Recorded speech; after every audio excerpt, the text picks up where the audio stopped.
everyone, welcome to Prakash nursing academy. So today we will discuss about balance diet. Balance diet बहुत ही important chapter है, इससे बहुत question आते हैं।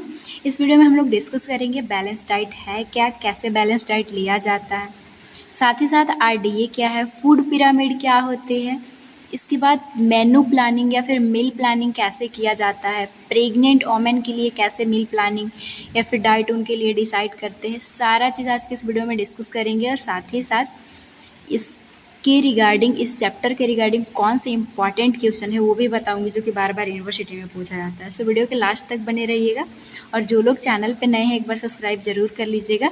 इससे पहले यूनिट 6 तक हमारा जो न्यूट्रिशन का चैप्टर है वो ख़त्म हो चुका है। अगर आप नहीं देखें तो प्लीज़ देख लीजिए, क्योंकि यूनिट 6 तक अभी तक हम लोग बेसिक चीज़ें पढ़े थे और ये चैप्टर को अच्छे से समझने के लिए आपको वो बेसिक चीज़ें आना चाहिए। न्यूट्रिशन क्या था, इसमें मैक्रो एंड माइक्रो क्या है, फूड ग्रुप्स हम लोग पहले ही पढ़ चुके हैं, आज भी पढ़ेंगे। तो अगर आप देखे रहोगे तो अच्छे से समझ पाओगे। साथ ही साथ जितने भी बेसिक न्यूट्रिएंट्स थे, मैक्रो या फिर मैक्रो में जैसे कार्बोहाइड्रेट, प्रोटीन क्या है, अकॉर्डिंग टू योर सिलेबस, चाहे आप किसी भी यूनिवर्सिटी से हो, सबके लिए हेल्पफुल रहने वाला है। फैट हो गया, वाइटामिन हो गया, मिनरल्स, सारा चीज़ हम लोग डिस्कस कर चुके हैं। ये बेसिक चीज़ें पढ़ने के बाद आज हम लोग बैलेंस डाइट पढ़ेंगे, जो कि न्यूट्रिशन में बहुत ही इसका अच्छा रोल है। यूनिवर्सिटी के लिए, एग्ज़ाम के लिए तो इम्पॉर्टेंट है ही, साथ ही साथ मतलब आप इस चैप्टर को पढ़ के आपको खुद लगेगा कि हम बहुत सारी चीज़ न्यूट्रिशन के बारे में जानते हैं। सो नॉलेज पॉइंट ऑफ व्यू से भी बहुत इंपॉर्टेंट है। जैसे कोई आपसे पूछता है ना कि आप जैसे प्रेगनेंसी में हमें क्या डाइट लेना चाहिए, तो आप नहीं बता पाते होगे, लेकिन इस चैप्टर से अगर आप अच्छे से पढ़ते हो तो आपको वो चीज़ें पता चल जाएगी। Nursing foundation 1, 2 and biochemistry according to your INC syllabus पे मैं पूरा वीडियो पढ़ा चुकी हूँ। अलग से प्लेलिस्ट सबका मिल जाएगा। जो लोग नए हैं वो लोग जाके आप लोग देख सकते हो, अपना कॉन्सेप्ट क्लियर कर सकते हो। और सारा का नोट्स आपको व्हाट्सएप चैनल पे मिल जाएगा, जिसके लिए थोड़ा पे करना होगा आपको, उसका भी बहुत लोएस्ट प्राइस है। तो वो भी आप अपने स्टडी को इन्हांस कर सकते हो, अपना नोट्स बस वीडियो वन शॉट देखो। जिनका एग्ज़ाम बहुत नज़दीक है वो 2 के स्पीड में देख सकते हो और नोट्स का बस रिविज़न करके, इंपॉर्टेंट क्वेश्चन का प्रैक्टिस करके एग्ज़ाम दे सकते हो। 100% आप वहाँ ही मैं बताई हूँ 10 साल का सभी में, चाहे वो नर्सिंग फाउंडेशन हो, बायोकेमिस्ट्री हो या फिर न्यूट्रिशन में भी थोड़ा टाइम लगा, इसका भी मैं नोट्स दे दूँगी। तो उसमें 10 साल का जो प्रीवियस ईयर क्वेश्चन है उससे आप खुद पता लगा सकते हो कि कौन सा इंपॉर्टेंट क्वेश्चन है और हमारे कैसे सिलेबस से ही क्वेश्चन आते हैं, ये सब आपको खुद पता चल जाएगा। सो बस इतना था। इसका भी आपको जो लोग नोट्स नहीं बना सकते, अपने टाइम को बचा सकते हो, आपको इसका नोट्स मिल जाएगा व्हाट्सएप पे। स्टार्ट करते हैं बैलेंस डाइट क्या है। अब कई लोगों का भी मेरे पास बहुत सारा कमेंट था कि दीदी रोज़ वीडियो डाला कीजिए। तो सॉरी डियर, मैं रोज़ वीडियो नहीं डाल सकती, क्योंकि अगर आप खुद भी एक बार देखना, भले ही मैं इसको कंप्लीट करवा दूँगी, वो भी कॉन्सेप्ट अच्छा से क्लियर करवा के, लेकिन इसे बनाने, समझने और कैसे एग्ज़ाम में रिप्रेजेंट करना है उसके लिए मुझे 2 से 3 दिन टाइम लग जाता है। तो अगर मैं क्वालिटी के साथ टाइम अगर ना दूँ तो क्वालिटी नहीं मिल पाएगा और मुझे टाइम चाहिए, इसीलिए मैं रोज़ वीडियो नहीं डाल पाती हूँ। So sorry. बैलेंस डाइट का इंट्रोडक्शन देख लेते हैं। बैलेंस का मतलब आप क्या समझते हो? बैलेंस का मतलब ना ज़्यादा ना कम, एक बैलेंस। जैसे कि हम लोग बोलते हैं ना कि अगर हम स्टडी भी कर रहे हैं, कॉलेज लाइफ में भी आए हैं, तो सिर्फ स्टडी ही नहीं उससे काम चल पाएगा। साइकोलॉजी में भी हम लोग पढ़े थे कि कैसे एक जॉब में या फिर अपने घर का रिलेशनशिप में, सब में बैलेंस होना चाहिए। उसी तरह से डाइट में भी बैलेंस कैसे रहे, वही चीज़ों को हम लोग देखेंगे, ना ज़्यादा हो ना कम हो। सो क्या बोलता है, अगर इंट्रोडक्शन देखें तो diet consisting adequate amount of all the necessary nutrients, सभी न्यूट्रिएंट जो है वो एडिक्वेट अमाउंट में recommended for healthy growth, efficient daily activity and function. इसमें कुछ नहीं बोल रहा है कि सारे न्यूट्रिएंट्स एक नेसेसरी अमाउंट में, एक बैलेंस अमाउंट में लेना हमारे बॉडी के ग्रोथ एंड फंक्शन के लिए, उसी को हम लोग बैलेंस डाइट बोलते हैं। नेक्स्ट अगर हम लोग देखें तो बैलेंस डाइट जो है contain all proper quantity of proportion of the needed nutrient to maintain growth, good health. अच्छा ग्रोथ के लिए, अच्छे हमारा हेल्थ मेंटेन रहने के लिए एक अच्छे क्वांटिटी में, अच्छे प्रोपोर्शन में कि न्यूट्रिशन, चाहे उसमें कार्बोहाइड्रेट हो, फैट हो, प्रोटीन हो, विटामिन्स हो, मिनरल्स हो, सारा का अमाउंट जो है एक सही होना चाहिए, अच्छे प्रोपोर्शन में होना चाहिए। किस लिए? हमारे गुड हेल्थ को मेंटेन करने के लिए। इसको हम लोग बैलेंस डाइट बोलते हैं। डेफिनेशन आपको लिखना होगा। डेफिनेशन में भी वही बातें आएगी कि बैलेंस डाइट जो है उसमें सारे एलिमेंट, मैक्रो न्यूट्रिएंट हो या फिर मैक्रो हो, दोनों चीज़ें चाहिए हमें अच्छे अमाउंट में।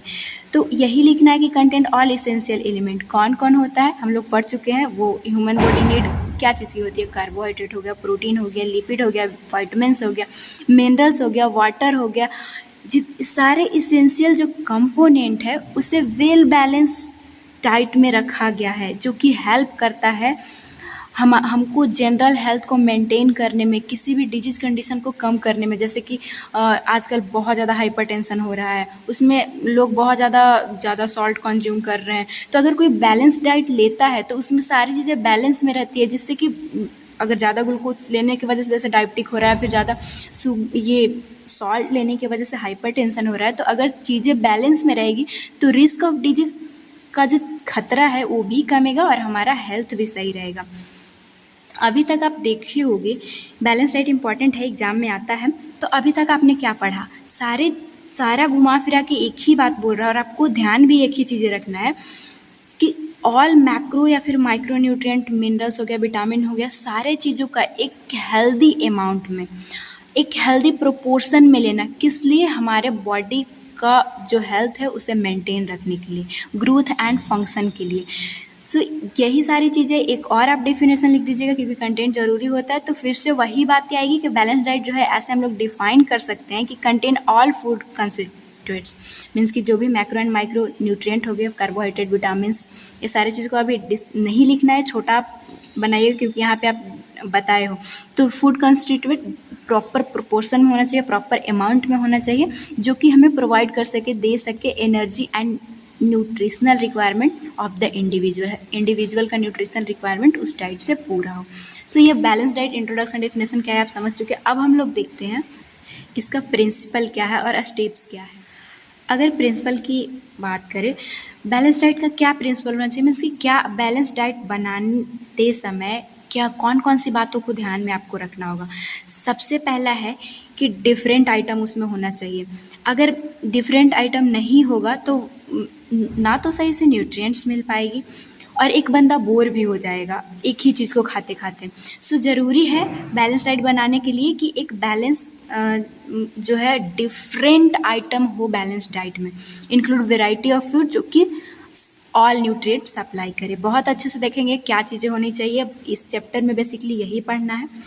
सेकेंड प्रिंसिपल आपको याद रखना है कि according to kind of food produce, means कि ऐसा फूड लेना है जो कि सारी रिक्वायरमेंट पूरा कर सके। हम लोग यूनिट 1 में पढ़ चुके हैं कि कुछ एनर्जी यील्डिंग फूड होते हैं, लाइक जो कार्बोहाइड्रेट होता है, फैट होता है, ये हमें एनर्जी देती है। बॉडी बिल्डिंग होता है प्रोटीन, तो ये चीज़ें हमें इंक्लूड करना होगा बैलेंस डाइट में।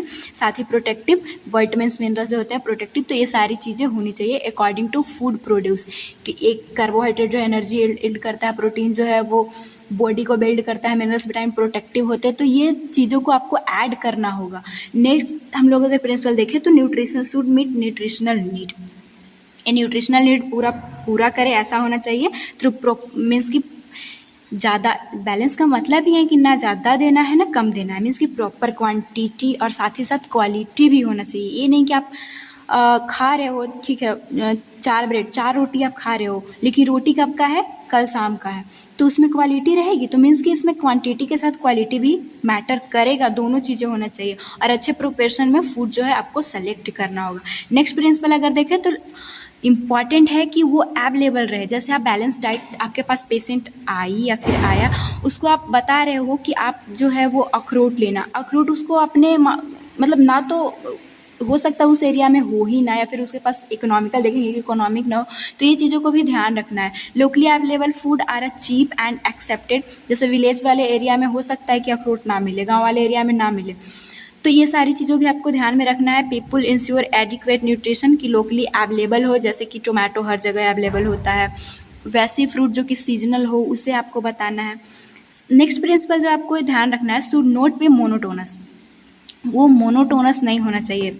मीन्स कि अगर एक जैसे हम लोग के साथ क्या होता है हॉस्टल में, हमेशा आलू मिलता है जो कि मोनोटोनस लगता है, मतलब सुबह से शाम वही चीज़ें। और कई जो अच्छे हॉस्टल या फिर आप लोग कई अच्छे हॉस्टल भी होते हैं जिनमें वैरायटी ऑफ फूड जो है वो एक आज सोमवार को ये मिलेगा और मंगलवार को ये मिलेगा, तो ऐसे करके दी रहती है जिससे लोग बोर नहीं होते हैं। तो एक बैलेंस डाइट के लिए इम्पॉर्टेंट है कि मोनोटोनस ना हो, क्योंकि उससे लोग बोर हो जाएंगे। कंज्यूमर जो है variety of food with the same nutritive value should be prepare. बहुत सारे एक वेराइटी का फूड होना चाहिए जो कि न्यूट्रिशन वैल्यू प्रोवाइड करे, मोनोटोनस नहीं होना चाहिए। नेक्स्ट आता है selective item from different food group. Food group हम लोग फर्स्ट यूनिट में भी पढ़े हैं, इसमें भी पढ़ेंगे। फूड ग्रुप में जैसे कि सीरियल्स आता है, प्रोटीन आता है, वेजिटेबल आता है, डेयरी प्रोडक्ट आता है, तो वो सब में से आपको लेना होगा, तभी एक बैलेंस डाइट बन सकती है। Should B cost effective, means कि जितना वो ये मतलब कि वो खरीद सके, so that everyone consume well balance diet. अगर कोई एक पुअर लेवल का है तो उनको आप महंगा चीज़ों अगर बोल देते तो वो नहीं खरीद पाएंगे। तो सस्ती चीज़ों में भी होती है न्यूट्रिशन, तो हमें देखना है कि जो चीज़ों वो ले सके वो चीज़ को ये इंक्लूड करके बैलेंस डाइट बनना है। ओवर कुकिंग को अवॉइड करना है। ओवर कुकिंग से क्या होता है, वाइटामिन्स होते हैं, जो भी न्यूट्रिएंट्स होते हैं वो ख़राब हो जाते हैं, ख़त्म हो जाते हैं। तो ये लॉस ऑफ न्यूट्रिशन बचाने के लिए इम्पॉर्टेंट है कि बैलेंस डाइट में ओवर कुकिंग भी फूड ना हो। हेल्दी एंड क्लीन होना चाहिए, मीन्स कि क्लीन वे में। ऐसा नहीं कि आप अगर क्लीन अगर नहीं मेंटेन करते हो, सेफ्टी अगर नहीं रखते हो, तो फूड खराब होने की चांसेस रहती है, तो बैलेंस चीज़ें नहीं मिल पाएगी, उसमें बैक्टीरिया सब रहेगा। तो next, salt and sugar limited होना चाहिए, उसी को बैलेंस डाइट बोलेंगे। Increase salt and sugar risk होता है डिजीज का, जैसे कि हाइपरटेंशन हो सकता है ज़्यादा सॉल्ट लेने से, ज़्यादा शुगर लेने से डायबिटिक हो सकता है। तो ये सारी चीज़ों को आपको ध्यान रखना है। एग्जाम के लिए इंपॉर्टेंट है। लिखना कैसे, हमेशा मैं आपको बताती हूँ कि सीधा सीधा लिखने से अच्छा आप क्लाउड वे में शो कीजिए। पहले क्लाउड वे में 10 पॉइंट आपको एटलीस्ट लिखना ही होगा। 10 पॉइंट को लिखिए, इसके बाद एक एक करके जो छोटी छोटी बातें उसको बता दीजिए। ये याद करने मत बैठिएगा, बस समझ लिए, ये मेन पॉइंट आपको बस याद रहना चाहिए। नेक्स्ट हम लोग स्टेप्स देख लेते हैं। अब स्टेप्स आप खुद से भी सोच सकते हो। इसमें बेसिकली 6 से 7 स्टेप देखेंगे। सबसे पहले आपको देखना है कि डिटरमाइन न्यूट्रिशनल नीड। कभी भी किसी के लिए आप बैलेंस डाइट बनाओगे तो पहले इंडिविजुअल को देखो, जिसको नीड है उसको आखिर नीड है कैसा, तो उसके लिए आइडेंटिफाई करना होगा इंडिविजुअल का एज। जैसे हम लोग देखे थे कि आरडीए भी हम लोग पहले देखे थे कि प्रेग्नेंट के लिए अलग हो जाता है, एथलीट का ज़्यादा चाहिए होता है। तो ये सारी चीज़ें आप इंडिविजुअल को देखोगे तभी आप बैलेंस डाइट बना सकते हो। तो सबसे पहले इंडिविजुअल का एज देखना है, सेक्स देखना है, वेट देखना है, हाइट देखना है एंड एक्टिविटी लेवल देखना है उसके अकॉर्डिंग, क्योंकि इनसे न्यूट्रिशन का रिक्वायरमेंट जो है वो ज़्यादा कम इसके अकॉर्डिंग होती है, वेरी करता है। तो सबसे पहले आप आइडेंटिफाई करोगे।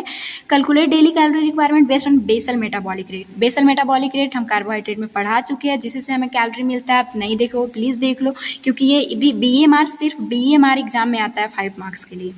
सो अब जब आप देख लोगे कि वो पर्सन कैसा है, इसके बाद कैलोरी के लिए BMR से आप निकाल लोगे, फार्मूला से निकल जाता है।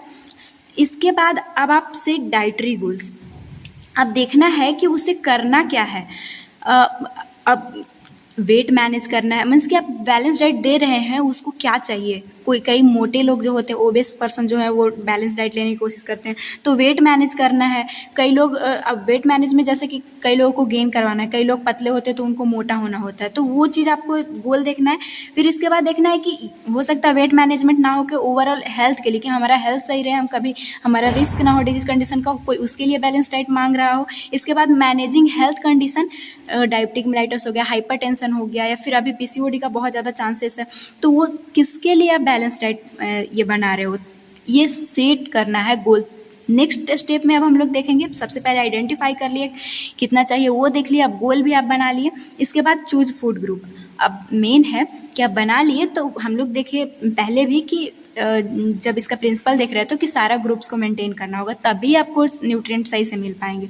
तो ग्रेन्स भी देख लेना। ग्रेन्स में से आप जितने भी ग्रेन्स है, ब्राउन राइस हो गया, व्हीट हो गया, उसमें से आप चूज करोगे प्रोटीन सोर्स के लिए, ताकि उसे प्रोटीन सही अमाउंट में मिल सके। Legumes, nut, seed, lean meat and fish, एक यहाँ से आप उठा सकते हो ताकि उसे प्रोटीन मिल सके। डेयरी प्रोडक्ट में से मिल्क लेना होगा, योगर्ट लेना होगा, चीज़ लेना होगा। लो फैट होना चाहिए इन सबों में भी। ऐसा नहीं कि आप मतलब बहुत ज़्यादा नहीं दोगी, नहीं तो फैट बढ़ सकता है, जिससे और कॉम्प्लिकेशन हो सकती है। नेक्स्ट आता है फ्रूट एंड वेजिटेबल ग्रुप में भी आपको जाना। ग्रुप्स में पढ़ा चुकी हूँ, ग्रुप्स में हम लोग यही चीज़ें पढ़े थे और आगे भी अभी देखेंगे। सो फ्रूट एंड वेजिटेबल में से आपको देखना है कि ऐसे ऐसे फ्रूट एंड वेजिटेबल है जिसमें विटामिन्स मिनरल्स ज़्यादा हो। लीफी जो ग्रीन वेजिटेबल होते हैं बेसिकली उस सबको लेना है। विटामिन्स मिनरल्स भी हम लोग पढ़ चुके हैं, तो हम लोग वहाँ ही देख चुके हैं कि हमें विटामिन्स कहाँ से मिलता है और मिनरल्स कहाँ से मिलता है अच्छे सोर्स में, अच्छे अमाउंट में, किस सोर्स से। नेक्स्ट आता है हेल्दी फैट के लिए आप एवोकाडो ले सकते हो, नट्स ले सकते हो, सीड्स ले सकते हो, ऑलिव ऑयल ले सकते हो। अब जो हम लोग प्रिंसिपल में देखे थे कि हमें जो अवेलेबल है वही फूड को लेना है। तो अगर आप विलेज वाले एरिया में किसी को एवोकाडो के लिए बोलोगे और वहाँ पे मिलेगा नहीं, तो उसके लिए आप दूसरा चीज़ उससे बोल दो, वहाँ नहीं मिल रहा है तो नट्स लेने के लिए बोल दो, सीड लेने के लिए बोलो। लेकिन इस सारी चीज़ों को देखते हुए बैलेंस डाइट आपको बनाना है। सो स्टेप में क्या होते जा रहा है, सबसे पहले आप कैसा नीड है वो डिटरमाइन किए, गोल सेट किए कि क्या हमें आखिर बैलेंस डाइट से करवाना है। इसके बाद ग्रुप्स में से उठा लिए कि हाँ हमें इन चीज़ों को देना है, कोई भी जिन्हें बैलेंस डाइट लेना है। अब जब फाइनली आप डिसाइड कर चुके हो कि हमें कौन कौन से ग्रुप में से भी आप फूड सेलेक्ट जब कर लोगे, इसके बाद आपको मील प्लानिंग करना है। मील प्लानिंग में हम लोग क्या करते हैं, ब्रेकफास्ट होता है सुबह का, लंच होता है और डिनर होता है। इस साथ ही साथ स्नैक्स नाश्ता भी हम लोग शाम में करते हैं या फिर 11 बजे जो दोपहर वाला समय होता है 11 बजे तक हम लोग करते हैं। सो ब्रेकफास्ट में जो है वो आपको कॉम्प्लेक्स कार्बोहाइड्रेट जो है चूज करना है, स्टार्चेज इसमें होती है, ताकि कॉम्प्लेक्स कार्बोहाइड्रेट क्योंकि इससे हमारा जो शुगर लेवल है वो मेंटेन रहता है। हम लोग कार्बोहाइड्रेट में पढ़े थे। प्रोटीन एंड हेल्दी फैट इसमें होना चाहिए। ब्रेकफास्ट जब लोगे, बेसिकली हम लोग सुबह क्या लेते हैं, सुबह हम लोग जो भी चीज़ें लेते हैं, अगर रोटी भी हो गया या फिर सब्जी या फिर फ्रूट्स अगर लेते हैं तो उसमें ये चीज़ों का हम लोग का ध्यान रखना होता है। वैसे मील प्लानिंग में आपको मैं आगे बताऊंगी इसी चैप्टर में। नेक्स्ट आता है lunch and dinner. Lunch and dinner के लिए उसमें आप क्या करोगे, उसमें भी एक बैलेंस जो है वो प्रोटीन होना चाहिए। इसके बाद होल ग्रेन उसमें हो, वेजिटेबल एंड हेल्दी फैट आपको लंच के टाइम में लेना होगा। बेसिकली हम लोग उस टाइम पे क्या प्रेफर करते हैं, जो राइस हो गया, दाल हो गया, और वेजिटेबल में हम लोग कटोरी में वेजिटेबल से सब लेते हैं। नेक्स्ट हमारा आता है स्नैक्स में। जब नाश्ता इंसान कर रहा है तो स्नैक्स में आपको हेल्दी बैलेंस डाइट किस में मिलेगा, तो ऐसा नहीं है कि चिप्स या कुरकुरे आप खा रहे होगे उससे नाश्ता से हमें बैलेंस डाइट मिलेगी। उस सारी चीज़ों को अवॉइड करना है। उस टाइम पे भी आपको न्यूट्रिएंट बेस्ड ऑप्शन आपको चूज करना है, लाइक फ्रूट, नट्स, योगर्ट, इस चीज़ों को आपको यूज करना है ताकि बैलेंस डाइट बन सके। एक बैलेंस डाइट उसे बोला जाए। स्टेप 5 में हम लोग चलते हैं। अब मील प्लानिंग भी कर लिए, इसके बाद कंसीडर डाइटरी रेस्ट्रिक्शन और कल्चर का भी आपको बैलेंस डाइट में ध्यान रखना होगा। जैसे कि किसी को अगर एलर्जी है किसी फूड से, तो वो चीज़ों को भले उसमें अच्छा न्यूट्रिशन है लेकिन आपको अवॉइड करके दूसरा चीज़ें लेनी होगी। कल्चर का भी ध्यान रखना होगा। अगर कोई मीट या फिर एग नहीं लेता है तो उनके लिए आप प्रोटीन में एग एंड वो मीट नहीं शामिल करोगे, उनके हिसाब से दाल ये सब लोगे बैलेंस डाइट बनाने के लिए। स्टेप 6 में आपको सब चीज़ जब कर लिए, कैसे सबसे पहले ये देख के कि कैसा रिक्वायरमेंट है, एम बनाएं। उसके बाद हम लोग फूड ग्रुप से फूड निकाले, फिर प्लानिंग किए। इसके बाद डाइटरी रेस्ट्रिक्शन कल्चर का भी ध्यान रखें। साथ में आपको अब जो आप एम बनाए थे वो आपको देखना है कि सही में वो चीज़ें मेंटेन हो रही है कि नहीं। कोई मोटा था तो वो पतला हो रहा है कि नहीं, किसी को डायबिटिक था तो वो मेंटेन हो रहा है कि नहीं। अगर वो कोई प्रॉपर हेल्थ के लिए बैलेंस के लिए ले रहा है तो उनका वो जो हेल्थ है वो मेंटेन है या नहीं, मैं मॉनिटर भी करना होगा। बैलेंस डाइट के स्टेप्स में आएगा। और लास्ट में आता है इंश्योर एडिक्वेट हाइड्रेशन। स्टेप इसको ना भी बोलो तो आप चलेगा। जैसे कि कभी भी जब अच्छा अमाउंट में हम लोग फूड लेते हैं, उसे डाइजेशन के लिए या फिर हमारे बॉडी का रिक्वायरमेंट पूरा करने के लिए वाटर इनटेक जो है वो होना चाहिए। इसमें अब ड्रिंक में आप कभी भी सुगरी नहीं लेना है। जैसे आजकल लोग क्या ले रहे हैं, कोको कोला ले रहे हैं, जो भी माजा है सब, तो वो सब चीज़ों को अवॉइड करना है, वो बैलेंस डाइट में कभी नहीं आएगा। सो इन सारी चीज़ों को ध्यान रखना है। बैलेंस डाइट इंपॉर्टेंट था जिसमें हम लोग डेफिनेशन देखें कि एक प्रॉपर प्रोपोर्शन में हर एक न्यूट्रिएंट्स को लेना, किस लिए, हमारे बॉडी का जो रिक्वायरमेंट है वो सही से पूरा हो, हमारा हेल्थ मेंटेन रहे और डिजीज़ का रिस्क से बच सके। प्रिंसिपल में आया, प्रिंसिपल में वही चीज़ें थी कि सारे न्यूट्रिएंट्स होना चाहिए, अवेलेबल होना चाहिए, कोस्ट इफेक्टिव होना चाहिए, हर ग्रुप से आपको सेम टू सेम एग्जाम में आप लिख सकते हो। नेक्स्ट हम लोग पॉइंट में मूव करते हैं, food guide and basic food जो फूड ग्रुप। सबसे पहले देख लेते हैं कि फूड गाइड क्या होता है। तो फूड गाइड जो है एक विजुअल या फिर रिटेन जो है वो एक टूल की तरह काम करता है किसी का ईटिंग हैबिट को प्रमोट करने के लिए।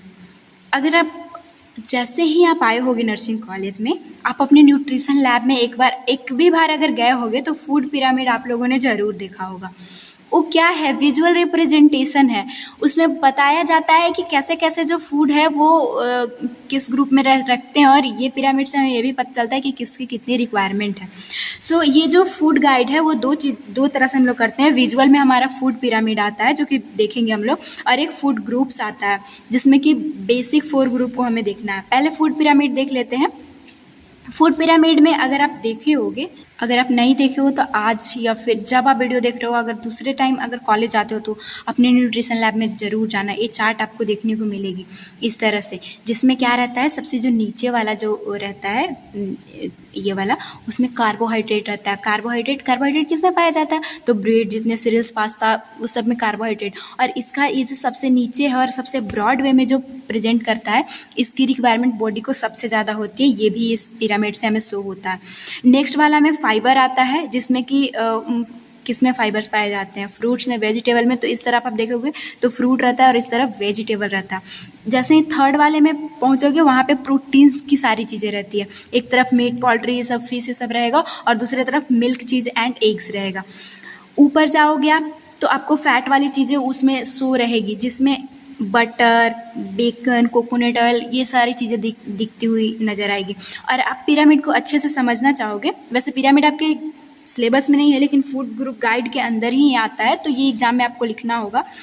सो ये सबसे ज़्यादा ब्रॉड है, मीन्स कि इसका रिक्वायरमेंट हमारे बॉडी को सबसे ज़्यादा होता है। फिर वेजिटेबल फ्रूट में जाओगे तो ये कम जाती है, और ऊपर वाला तो हमें सबसे कम लेना होता है। सो इस तरह से आप एग्जाम में लिख लेना। नेक्स्ट हम लोग मूव करते हैं जो हमारे सिलेबस में बेसिक 4 फूड ग्रुप के बारे में। तो फूड ग्रुप जो बेसिक 4 है, ऐसे फूड ग्रुप जो फर्स्ट यूनिट था उसमें भी मैं पढ़ाई थी कि 5 फूड ग्रुप है, और एक 7 है जो कि यूएस जो यूनाइटेड स्टेट है वो दिया है, और एक ICMR दिया हुआ है।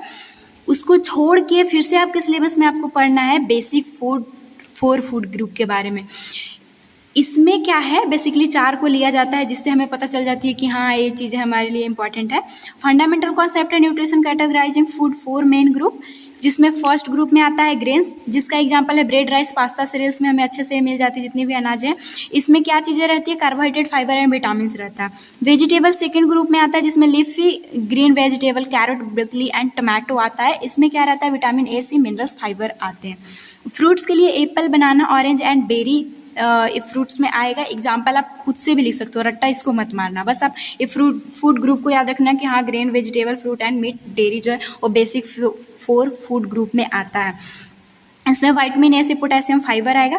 लास्ट हमारा फूड ग्रुप जो 4 है उसमें मीट एंड डेयरी को रखा गया, तो इसमें पोल्ट्री हो गया, मीट हो गया, एग्स हो गया, साथ ही साथ मिल्क, चीज़, ये सब आएंगे ये मीट एंड डेयरी ग्रुप वाले में। प्रोटीन, विटामिन B12, D, इसमें ये सारी चीज़ें, आयरन, कैल्शियम, इसमें जो मीट एंड डेयरी है इसमें पाया जाता है। और भी चीज़ें पाई जाती है लेकिन हम लोग उतना सारा नहीं देखेंगे, क्योंकि अगर आप 100 ग्राम मीट को अगर लेके बैठोगे ना, अच्छा से न्यूट्रिशन अगर पढ़ने कैलकुलेट करोगे ना, उसमें बहुत सारी चीज़ें, बहुत सारी मिनरल्स आती है, लेकिन आपको एक ओवरऑल दे देना है कि जो ज़्यादा अमाउंट में पाया जाता है। अब जो लोग यूनिट 1 पढ़े हैं तो रिवीजन करने आप बैठोगे तो आप कंफ्यूज होगे, क्योंकि वहाँ पे भी मैं समझाई थी आपको कि उसमें 5 फूड ग्रुप था और एक 7 फूड ग्रुप था। ये ICMR दिया था, इंडिया में सबसे ज़्यादा इसे माना जाता, और ये जो है वो United state department of agriculture दिया था, जो कि इसमें 7 चीज़ें थी। ये जो 5 ग्रुप है याद कैसे रखना है वो ट्रिक के थ्रू उसी में मैं समझा चुकी हूँ, और 7 था उसे भी मैं ट्रिक से आपको बताई थी। तो आप बोलोगे दीदी फिर से हमारे सिलेबस में क्यों पढ़ना है, तो सारी चीज़ें दी हुई है जो कि हमें जानना है, ये सबसे बेसिक है। फिर अपना जो है इंडिया वाला दिया 5 ग्रुप, वो भी हमें अगर ध्यान रखें तो चलता है, नहीं तो आप कुछ नहीं याद रख सकते, तो कोई एक याद रख लेना। और क्योंकि बेसिक जो 4 फूड ग्रुप है वो आपके सिलेबस में है, तो इससे ही आप ज़्यादा याद रखोगे कि सीरियल्स, वेजिटेबल और जो प्रोटीन था और डेयरी प्रोडक्ट था, इन चीज़ों को आप याद रख लेना। अब एक डाउट और आएगा आपके मन में कि जो बेसिक जो फूड ग्रुप है इसे इतना इम्पोर्टेंट क्यों माना जाता है और कौन दिया है, तो इसे भी जो 7 जो ग्रुप वाला जो United state department of agriculture जिसे USDA भी बोलते हैं, वही दिया है। और सबसे ज़्यादा इससे अब फॉलो करते हैं लोग, क्योंकि ये बेसिक है और अच्छे से समझ में भी आ जाती है और आप भी इसी को याद रखोगे। अगर फूड ग्रुप आए तो आप 7 के बारे में भी लिखना, 5 के बारे में भी लिखना और 4 के बारे में लिखना। फर्स्ट चैप्टर अगर देखते हो तो उससे भी ट्रिक से बताई हूँ, याद करने में आपको कोई प्रॉब्लम नहीं होगा। नेक्स्ट पॉइंट हम लोग डिस्कस करेंगे RDA, डेफिनेशन, लिमिटेशन और यूजेज। ये भी इम्पॉर्टेंट है, ये अभी तक तो नहीं पूछा है लेकिन हमारे सिलेबस में कभी भी पूछ सकता है, हमेशा मैं आपको बताई हूँ। ये इम्पॉर्टेंट था, अब ये इम्पॉर्टेंट है। RDA हम लोग देखते हैं है क्या। RDA जो लोग फर्स्ट वीडियो से सारा चीज़ देखते आ रहे होंगे, बता चुकी हूँ मैं कि हमारे रोज कितना अमाउंट में चाहिए, कौन सा चीज़, कौन सा न्यूट्रिएंट कितना, वो एक लिमिटेड सेट है, उसी को हम लोग RDA बोलते हैं। अब इसमें हर एक जो भी कार्बोहाइड्रेट पढ़ाई, प्रोटीन पढ़ाई, आप देख सकते हो सबके लिए RDA था। तो जो लोग पढ़े उनके लिए बहुत आसान होने वाला है। और वहाँ ही हर बार मैं बताती थी कि इसके कुछ लिमिटेशन है, हर जगह ये नहीं फॉलो हो पाता है, तो आज हम लोग इसमें पढ़ेंगे। तो चलिए देखते हैं डेफिनेशन।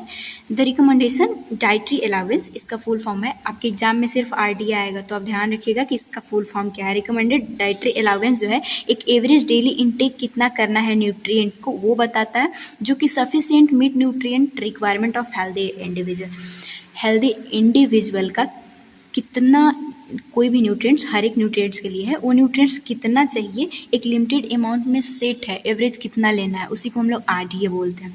डेफिनेशन अगर देखें तो RDA को हम लोग ऐसे डिफाइन कर सकते हैं कि level of intake of essential nutrient, जितने भी इसेंशियल न्यूट्रिएंट है, कार्बोहाइड्रेट से लेकर मिनरल, फैट, विटामिन्स, मिनरल्स, ये सब चीज़ें जो है, that are sufficient to meet the nutrient requirement of the nearly all healthy individual. Nearly all healthy individual, इस वर्ड का भी आप मीनिंग समझिएगा, ये सिर्फ हेल्दी के लिए ही है। लिमिटेशन में देखेंगे कि डिजीज कंडीशन हो गया या फिर कोई किसी को अगर ज़्यादा रिक्वायरमेंट है तो उसके लिए RDA नहीं दिया है। तो ऑल हेल्दी नियरली इंडिविजुअल के लिए पर्टिकुलर लाइफ स्टेज में, जेंडर ग्रुप में एक लेवल में न्यूट्रिएंट का लेना, यही हमारे RDA है। जब भी RDA में बताई थी तो बताई थी कि इन्फेंट को जो है वो फैट इतना लेना है, आगे जैसे ही एडल्ट जाएगा, प्रेगनेंसी, ये सब में बढ़ती है रिक्वायरमेंट, तो वो चीज़ें जो है एक स्पेसिफिक एज ग्रुप में सेट अमाउंट में न्यूट्रिएंट का लेना, यही हमारा RDA है। RDA को हम लोग ऐसे भी डिफाइन कर सकते हैं, 2 डिफिनेशन आपको लिखना है, होगा एग्जाम में, कि amount of nutrient sufficient for maintenance health in individual, वो भी हेल्दी इंडिविजुअल, हेल्दी आप यहाँ पे लिखिएगा। हेल्दी इंडिविजुअल को सफिशिएंट अमाउंट में न्यूट्रिशन, ये न्यूट्रिएंट्स का रिक्वायरमेंट ही हमारा RDA है। नाम में ही चीज़ें है और बाकी घुमा फिरा के एक ही बात बोला जा रहा है, और यही दिमाग आपको लगाना होगा एग्जाम टाइम में, क्योंकि इन चीज़ों को ना आप रट सकते हो, बस समझो और लिखो एग्जाम में, ऐसा ही सब्जेक्ट है। तो अब आप समझो, सोचो, पता नहीं आपके दिमाग में आया कि नहीं, मेरे दिमाग में तो आता रहता है कि आप देखोगे कि बैलेंस डाइट और RDA में आपको एक जैसी चीज़ें नहीं नज़र आ रही है, कि बैलेंस डाइट में भी हमें अच्छे न्यूट्रिएंट, अच्छे अमाउंट में ही न्यूट्रिएंट लेना ताकि हमारा हेल्थ जो है वो सही रहे, और RDA भी यही बोल रहा है। तो इनमें डिफरेंस क्या है फिर? डिफरेंस बस इतना है कि RDA के हेल्प से ही बैलेंस डाइट बन पाती है, RDA से ही जो है वो कितना अमाउंट में लेना है एक बैलेंस वे में, वो हमें बता पाता है।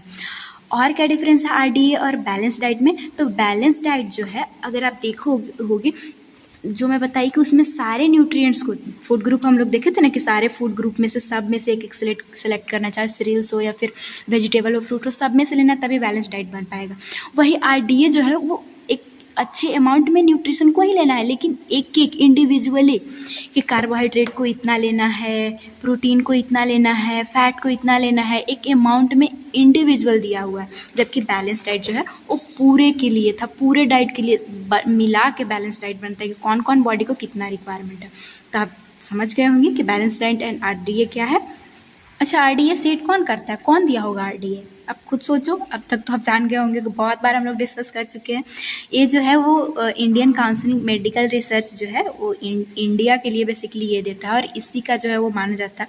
मेरे टीचर एक जो कि उनका भी ESIC में सिलेक्शन भी हुआ है, तो ये आयरन कितना लेना है सेकेंड प्रेगनेंसी में, वो क्वेश्चन आया था, उसका ऐसे 400 था, आगे मैं बताऊंगी। तो उसके इर्द गिर्द बहुत सारे थे कि 300 लेना है, 200 लेना है, तो हर जगह पे हर अलग अलग मिलता है। लेकिन जो ESIC है, किसको सही माना? इसको, क्योंकि हमारा जो ICMR है यही दिया है। तो ICMR की चीज़ें जब हम लोग थ्रू देखते हैं, जो कि इंडिया के लिए एक अच्छा ट्रस्टेड इंस्टीट्यूट है जो कि हर एक न्यूट्रिएंट के लिए देता है। सो इंडिया के लिए यही RDA जो है वो डिफाइन करता है। और अदर देखें तो WHO भी है, एग्रीकल्चर वाला भी है, वो भी पूरे इंडिया के लिए पूरा वर्ल्ड के लिए करता है, तो ये भी आप ध्यान रख लीजिएगा। डिफिनेशन देखने के बाद लिमिटेशन देखना है RDA का। तो RDA जो है design to meet nutrient need of almost 97 से 98%, not account for individual variation in need. इस वर्ड में ही सारा चीज़ लिमिटेशन आपको समझ में आ जाएगा कि RDA जो है अगर टोटल पॉपुलेशन देखें तो उसमें सिर्फ 97 से 98% लोगों के लिए ही ये सही है। तो बात सही है कि मेजॉरिटी ऑफ लोग तो इसमें आ ही जा रहे हैं, लेकिन जो 2 and 3% जिनको डिजीज कंडीशन है या फिर ज़्यादा रिक्वायरमेंट है वो कहाँ गए? RDA उन लोगों को इंक्लूड नहीं करता और यहीं पे इसकी लिमिटेशन आ जाती है। वहाँ पे जो डाइटिशियन है वहाँ अपना दिमाग लगा के बढ़ाते घटाते हैं, लेकिन यूज बेसिक जो रहता है वो RDA ही रहता है। क्या बोलता है कि note account to individual variation need, जिनको वेरिएशन चाहिए उनके लिए कोई अकाउंटेबिलिटी नहीं लिया, कोई भी जवाबदेही नहीं दिया, कोई भी रिस्पॉन्स नहीं लिया है, वहीं पे इसका लिमिटेशन आ जाएगा। सो लिमिटेशन में इंक्लूड कम से कम 8 से 9 या फिर 10 पॉइंट आपको लिखना होगा। चलिए कि करके देखते हैं कि कहाँ पे इसका लिमिटेशन आया। लिमिटेशन बस यहाँ ही आया है, बाकी चीज़ें एक ही मिलती जुलती आपको नज़र आएगी कि ये जो है वो डिजीज कंडीशन वाले पर्सन या फिर एथलीट हो गए जिनको ज़्यादा रिक्वायरमेंट है, उन सारी चीज़ों के लिए ये नहीं बोला है। सो सबसे पहले तो इंडिविजुअल जो वेरिएबिलिटी है उसके बारे में कोई RDA नहीं दिया गया है, एक लिमिटेड अमाउंट नहीं दिया गया है। RDA are based on broad population, means कि एक से अगर 8 ईयर के बच्चा के लिए आपको 7, ऐसे एग्जाम्पल दे रही हूँ मैं कि 7 ग्राम जो है वो फैट लेना है। तो ये जितने बच्चे हैं ये ब्रॉड वे में, अगर इनको कोई डिजीज कंडीशन है उनके लिए ये दिया ही नहीं। सो यही बोलता है कि ब्रॉड पॉपुलेशन ग्रुप के लिए दिया हुआ है, जैसे कि एज को देख कर कि 1 से 8 ईयर के, सेक्स को कि मेल को इतना लेना है, फीमेल को इतना लेना है, लाइफ स्टेजेस की एडोलसेंट में इतना लेना है, तो इस थ्रू ये दिया है, ब्रॉड को लिया है, इंडिविजुअलिटी को नहीं शो किया है। Note considered individual with in the those group main different need, किसी का जेनेटिक, जैसे कि जेनेटिक होने के कारण किसी को विटामिन D ज़्यादा चाहिए होता है, उनके बॉडी में नहीं प्रोड्यूस हो पाती, विटामिन D नहीं बन पाती, तो उनको ज़्यादा चाहिए तो वो नहीं बताया RDA। Health condition, activity level, किसी को ज़्यादा बहुत एक्टिविटी कर रहा है, जिम जा रहा है, तो उन लोगों के लिए ये नहीं बताया है, तो यहीं पे इसका लिमिटेशन आ जाता है। नेक्स्ट इसका लिमिटेड डाटा है। RDA जो है बेस्ड ऑन अवेलेबल रिसर्च, जो रिसर्च किया उसी के बेसिस पे दिया हुआ है। इसका स्कोप भी लिमिटेड है एंड एज और पॉपुलेशन के बेसिस पे है, बहुत ज़्यादा ये लोगों को इंक्लूड नहीं कर पाया है। वन साइज फिट अप्रोच, इसका मतलब क्या है कि जो जैसे एग्जांपल देखें तो एथलीट जितने भी होते हैं, जो क्रिकेटर हो गया फिर कोई भी, तो उनको रिक्वायर होता है ज़्यादा प्रोटीन RDA से, अगर लिमिटेड जितना RDA है उससे ज़्यादा चाहिए। किसी कंपैरिजन में जो सेडेंट्री इंडिविजुअल है, सेडेंट्री इंडिविजुअल से ज़्यादा चाहिए एथलीट को, जो कि अकाउंट ही नहीं किया है, नहीं अपने अंदर लाया है। नेक्स्ट आता है does not account for interaction. अब एक चीज़ है, इंट्रैक्शन का मतलब क्या होता है कि कई ऐसे न्यूट्रिएंट होते हैं जो कि आपके बॉडी में उसके जाने की वजह से दूसरा जो है एब्जॉर्प्शन ये सब में इंटरफेयर कर देगा, उसको होने नहीं देगा, तो उसके बारे में भी RDA कुछ नहीं बताया। एग्जाम्पल जैसे बता देती हूँ कि अगर कोई इंसान हाई जिंक सप्लीमेंट लेता है, जो कि हम लोग मिनरल्स में देखे थे, काम क्या करता है, इम्यूनिटी को स्ट्रॉन्ग ये सब करता है, स्किन के लिए हेल्पफुल होता है, ये वुंड हीलिंग के रूप में जो है वो टॉप के लगाते हैं हम लोग। तो अगर ये ज़्यादा ले रहे हैं ना, तो ये इसका ये क्या काम करता है, क्या इंटरफेयर कर देता है, कॉपर के एब्जॉर्प्शन को रोक देता है, जो कि ये नहीं बताया है। अब ये कॉपर क्या इंपॉर्टेंस है, हमारे ब्लड सेल के लिए इंपॉर्टेंट होता है, तो अगर ये कमेगा तो फिर हमारे बॉडी के लिए और वर्स कंडीशन हो जाएगी, जो कि जिंक की वजह से होता है। तो ये सभी कुछ नहीं बताया, यहाँ पे इसका लिमिटेशन आ जाता है। नेक्स्ट लिमिटेशन देखिए तो note ideal for optimal health. Optimal health के लिए भी ये सही नहीं है। Promote optimal health, do not state idea of optimal level intake, कि किसी को सही रखने के लिए, किसी को मतलब बहुत अच्छा ऑप्टिमल हेल्थ, वो फिजिकली मेंटली सब सही, सब से सही रहे, उन चीज़ों के लिए भी ज़्यादा ये ध्यान नहीं दिया है। नोट इवैल्यूएट न्यूट्रिशनल स्टेटस, जैसे कि RDA जो है नोट इवैल्यूएट न्यूट्रिशनल स्टेटस में भी अलाउंस हायर दैन रिक्वायरमेंट। कई बच्चे जो हैं वो माल न्यूट्रिशन, जो कि अगले चैप्टर में हम लोग पढ़ेंगे, उनका न्यूट्रिशन कम जाता है, न्यूट्रिशनल स्टेटस उनके सही नहीं होते, कई लोग मोटे हो जाते हैं, ओबेस हो जाते हैं, उन लोगों के लिए कुछ नहीं दिया है, तो यहाँ पे इसकी लिमिटेशन आ जाती है। वहाँ पे जो है हालांकि इसी का ध्यान में रख के फिर जो डाइटिशियन होते हैं वो बताते हैं कि कितना कम ज़्यादा करना है। नेक्स्ट लिमिटेशन आ जाता है do not apply sick people, disease condition वाले के लिए भी ये नहीं बताया है। रिक्वायर इंक्रीज एंड डिक्रीज, जैसे कि हाइपरटेंशन में सोडियम सॉल्ट इंटेक कम करना है, तो वो सब चीज़ें ये नहीं दिया है। टाइम कंज्यूमिंग भी है आरडीए को। अगर आप देखोगे, एक मैं चार्ट आपको दिखा देती हूँ। वैसे ये चार्ट बहुत ज़्यादा आप लोगों को डिफ़िकल्ट लगेगा याद करने में और ये करने में। यहाँ पे आप देखोगे इसमें दिया हुआ क्या है कि कैसे जो है वो किस कैटेगरी के लिए इतना, वेट के लिए प्रोटीन इतना चाहिए, कैल्शियम इतना चाहिए, सेडेंट्री प्रेग्नेंट वुमेन के लिए इतना। ये आरडीए का लिस्ट है जो कि आप जिनको है कि हम याद कर ले सकते, याद कीजिएगा। वैसे तो आपके सिलेबस में इस तरह से टेबल तो नहीं बनाना है, और इस टेबल को आप बना सकते हो। हर एक चैप्टर में मैं आरडीए दे दी हूँ, तो जिनको जो याद रहेगा ना, अगर आरडीए कभी आ जाता है अच्छे मार्क्स में, तो टेबल में आप इस तरह से बना सकते हो कि कार्बोहाइड्रेट जो जहाँ मैं बताई थी, कार्बोहाइड्रेट हाँ पर केजी जो है 0.5 ग्राम हमें लेना है। तो अगर ये 30 केजी का है तो 0.5 से आप मल्टीप्लाई करके इस तरह से आप पर डे कितना लेना है, या फिर आप सीधा ले सकते हो कि इसे 0.5 कार्बोहाइड्रेट को हमें लेना रहता है बेसिकली 1 ग्राम से ज़्यादा, वो मैं कार्बोहाइड्रेट में पढ़ा चुकी हूँ। और ये फैट के लिए था कि 0.5 ग्राम पर केजी पर वेट लेना होता है। ये पूरा हम लोग कवर कर चुके हैं। तो वैसे भी बना सकते हो, लेकिन कई लोग नहीं बना पाएंगे। नहीं बना पाइएगा तो आपको टेंशन लेने की कोई ज़रूरत नहीं है। आप इस आपसे लिमिटेशन एंड आगे यूजेज ही पूछेगा, तो वो भी आप लिख सकते हो। सो यहाँ पर हमारा बात क्या था कि टाइम कंज्यूमिंग है, बहुत सारी डेटा है, बहुत सारी ये करने में बहुत ज़्यादा कैलकुलेशन करने में टाइम लगता है। लास्ट आ जाता है limitation, note establish all nutrient. जैसे कि जब विटामिन पढ़ाई थी, विटामिन के और विटामिन डी में, तो वहाँ मैं बताई थी कि जो हमारा ICMR है वो बोल दिया था कि विटामिन के लेने की ज़रूरत नहीं है, क्योंकि हमारे गट से वो खुद ही बनता है। विटामिन डी जो है वो सन से मिलता है, तो इंडियंस को कोई लेने की ज़रूरत नहीं है। तो आरडीए नहीं मिला, तो कई लोगों को डिजीज कंडीशन होती है तो इसकी रिक्वायरमेंट होती है, तो वहाँ पे ये लिमिटेशन इसका आ जाती है, मीन्स कि ये फेल हो जाता है। यूजेज हम लोग देख लेते हैं। यूजेज में जो है if is use by different institution. अब देखिए, चाहे इसका जितना भी लिमिटेशन हो, तो लिमिटेशन भी दूर करते हैं जो डाइटेटिक्स लोग, डाइटिशियन होते हैं। तो सब लोग यूज आरडीए को ही एक आधार मानते हैं कि अगर एक हेल्दी के लिए, एक अच्छे पर्सन के लिए अगर ये 10 ग्राम चाहिए था, तो अगर कोई काम कर रहा है तो उसे 11 ग्राम चाहिए, ऐसा करके। और अगर किसी ओबेस हो गया तो उनमें थोड़ा कम करना पड़ेगा। तो सबके लिए एक बेसिक तो यही बना है, तो इसकी यूजेज भी बहुत है। जैसे कि डिफरेंट इंस्टीट्यूशन, आपके स्कूल में जो हॉस्टल चलाते हैं, आपके कॉलेज में जो लिस्ट मिली है कि सोमवार को ये मिलना चाहिए, रात को ये मिलना चाहिए, तो वो कैसे मिली है? सबको पता है कि सबका बैलेंस डाइट मेंटेन होना चाहिए। तो आरडीए को ध्यान में रख के ही बनाया जाता है कि हाँ, अगर ये चीज़ें देंगे तो इन लोगों का डाइट जो है वो सही मिलेगा। हॉस्पिटल में भी आरडीए का यूज करके बैलेंस डाइट दिया जाता है। To create nutrition and wholesome food product and means की इंस्टीट्यूशन में आरडीए का यूज करके ही सारा न्यूट्रिशन होलसम प्रोडक्ट को ये दिया जाता है। तो ये इसका यूजेज हो गया। नेक्स्ट आता है help in women, infant, children food supplement programme. जो फूड सप्लीमेंट प्रोग्राम चलता है हमारे इंडिया में बच्चों के लिए, या फिर अभी बहुत सारा चलता है, तो उसमें आरडीए ही यूज किया जाता है। प्रोग्राम्स भी हमारे चैप्टर में अलग है, पढ़ना है, वो भी हम लोग देखेंगे।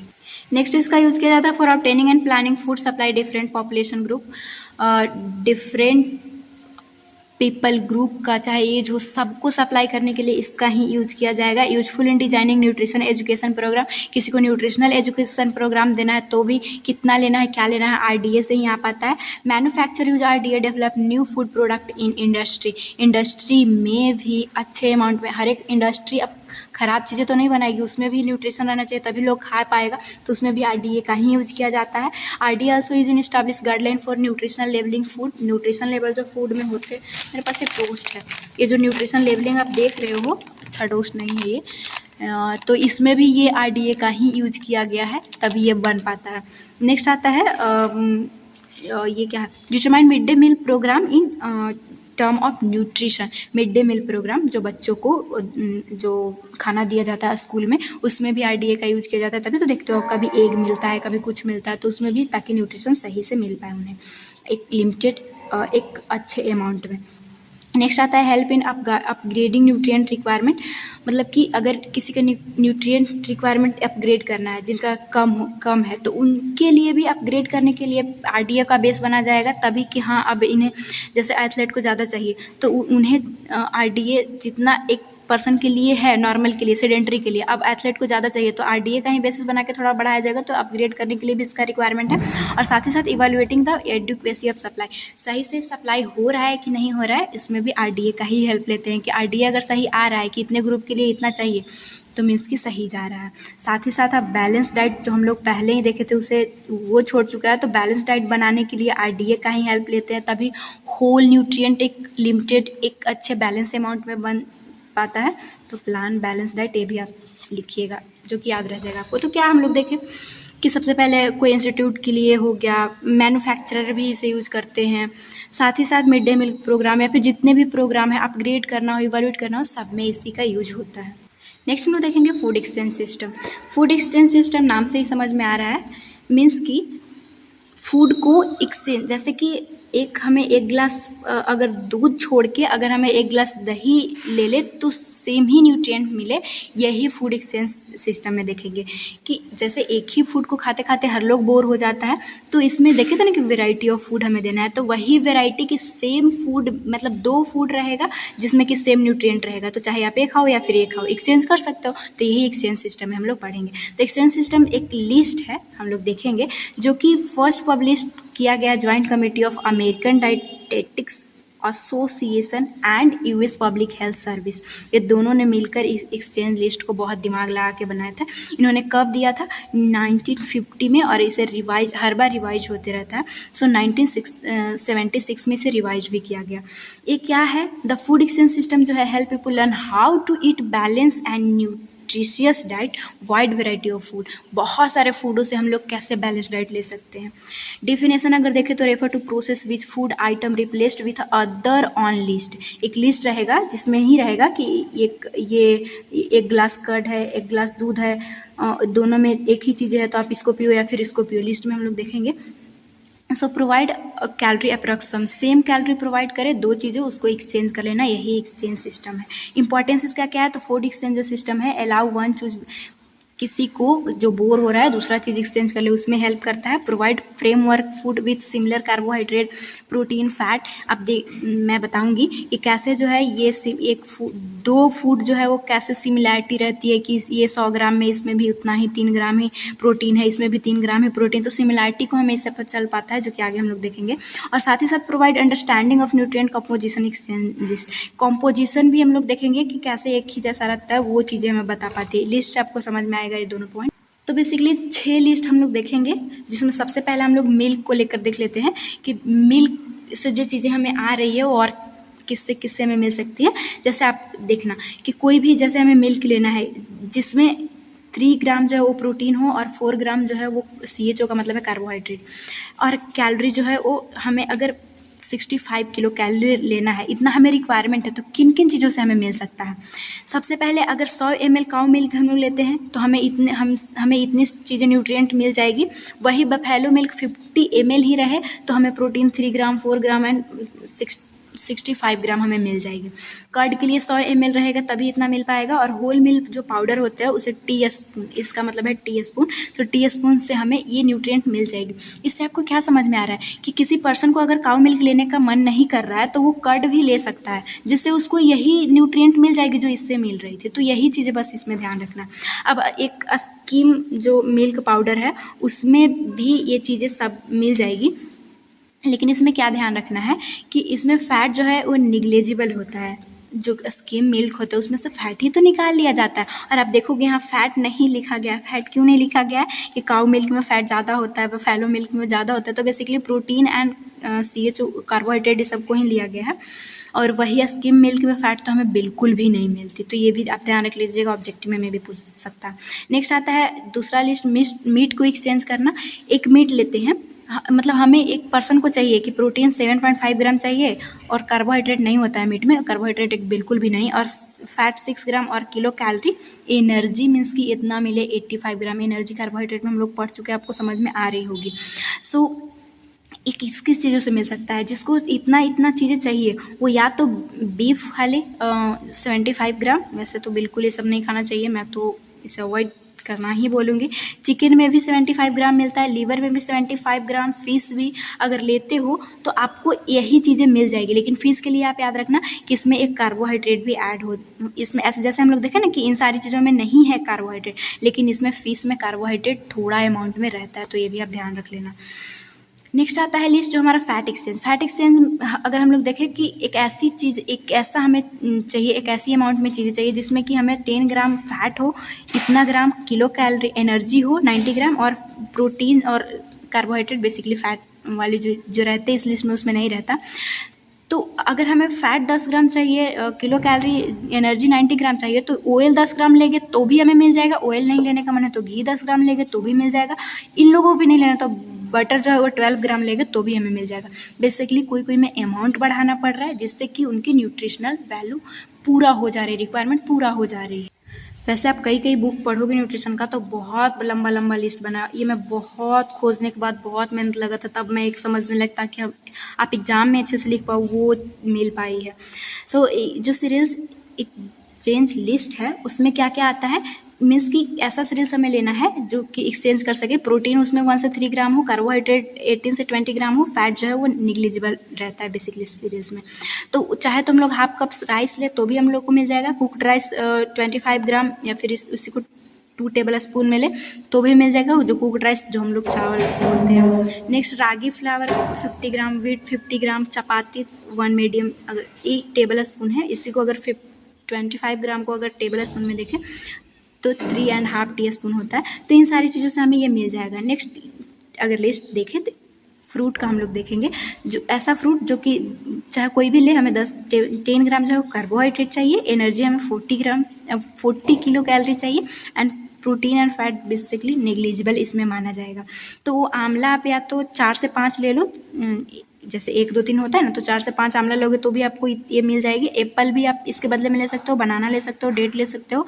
लेना कितना है वो लिखा हुआ है, ग्रेप्स, मैंगो, गुआवा, जिससे आपको मिल जाएगी। लास्ट हमारा वेजिटेबल एक्सचेंज अगर हमें करना हो, जिसमें कि हमें चाहिए हाफ कप बस लेना है, जिसमें हमें कार्बोहाइड्रेट 6% मिले और किलो कैलोरी 30 किलो कैलोरी मिले।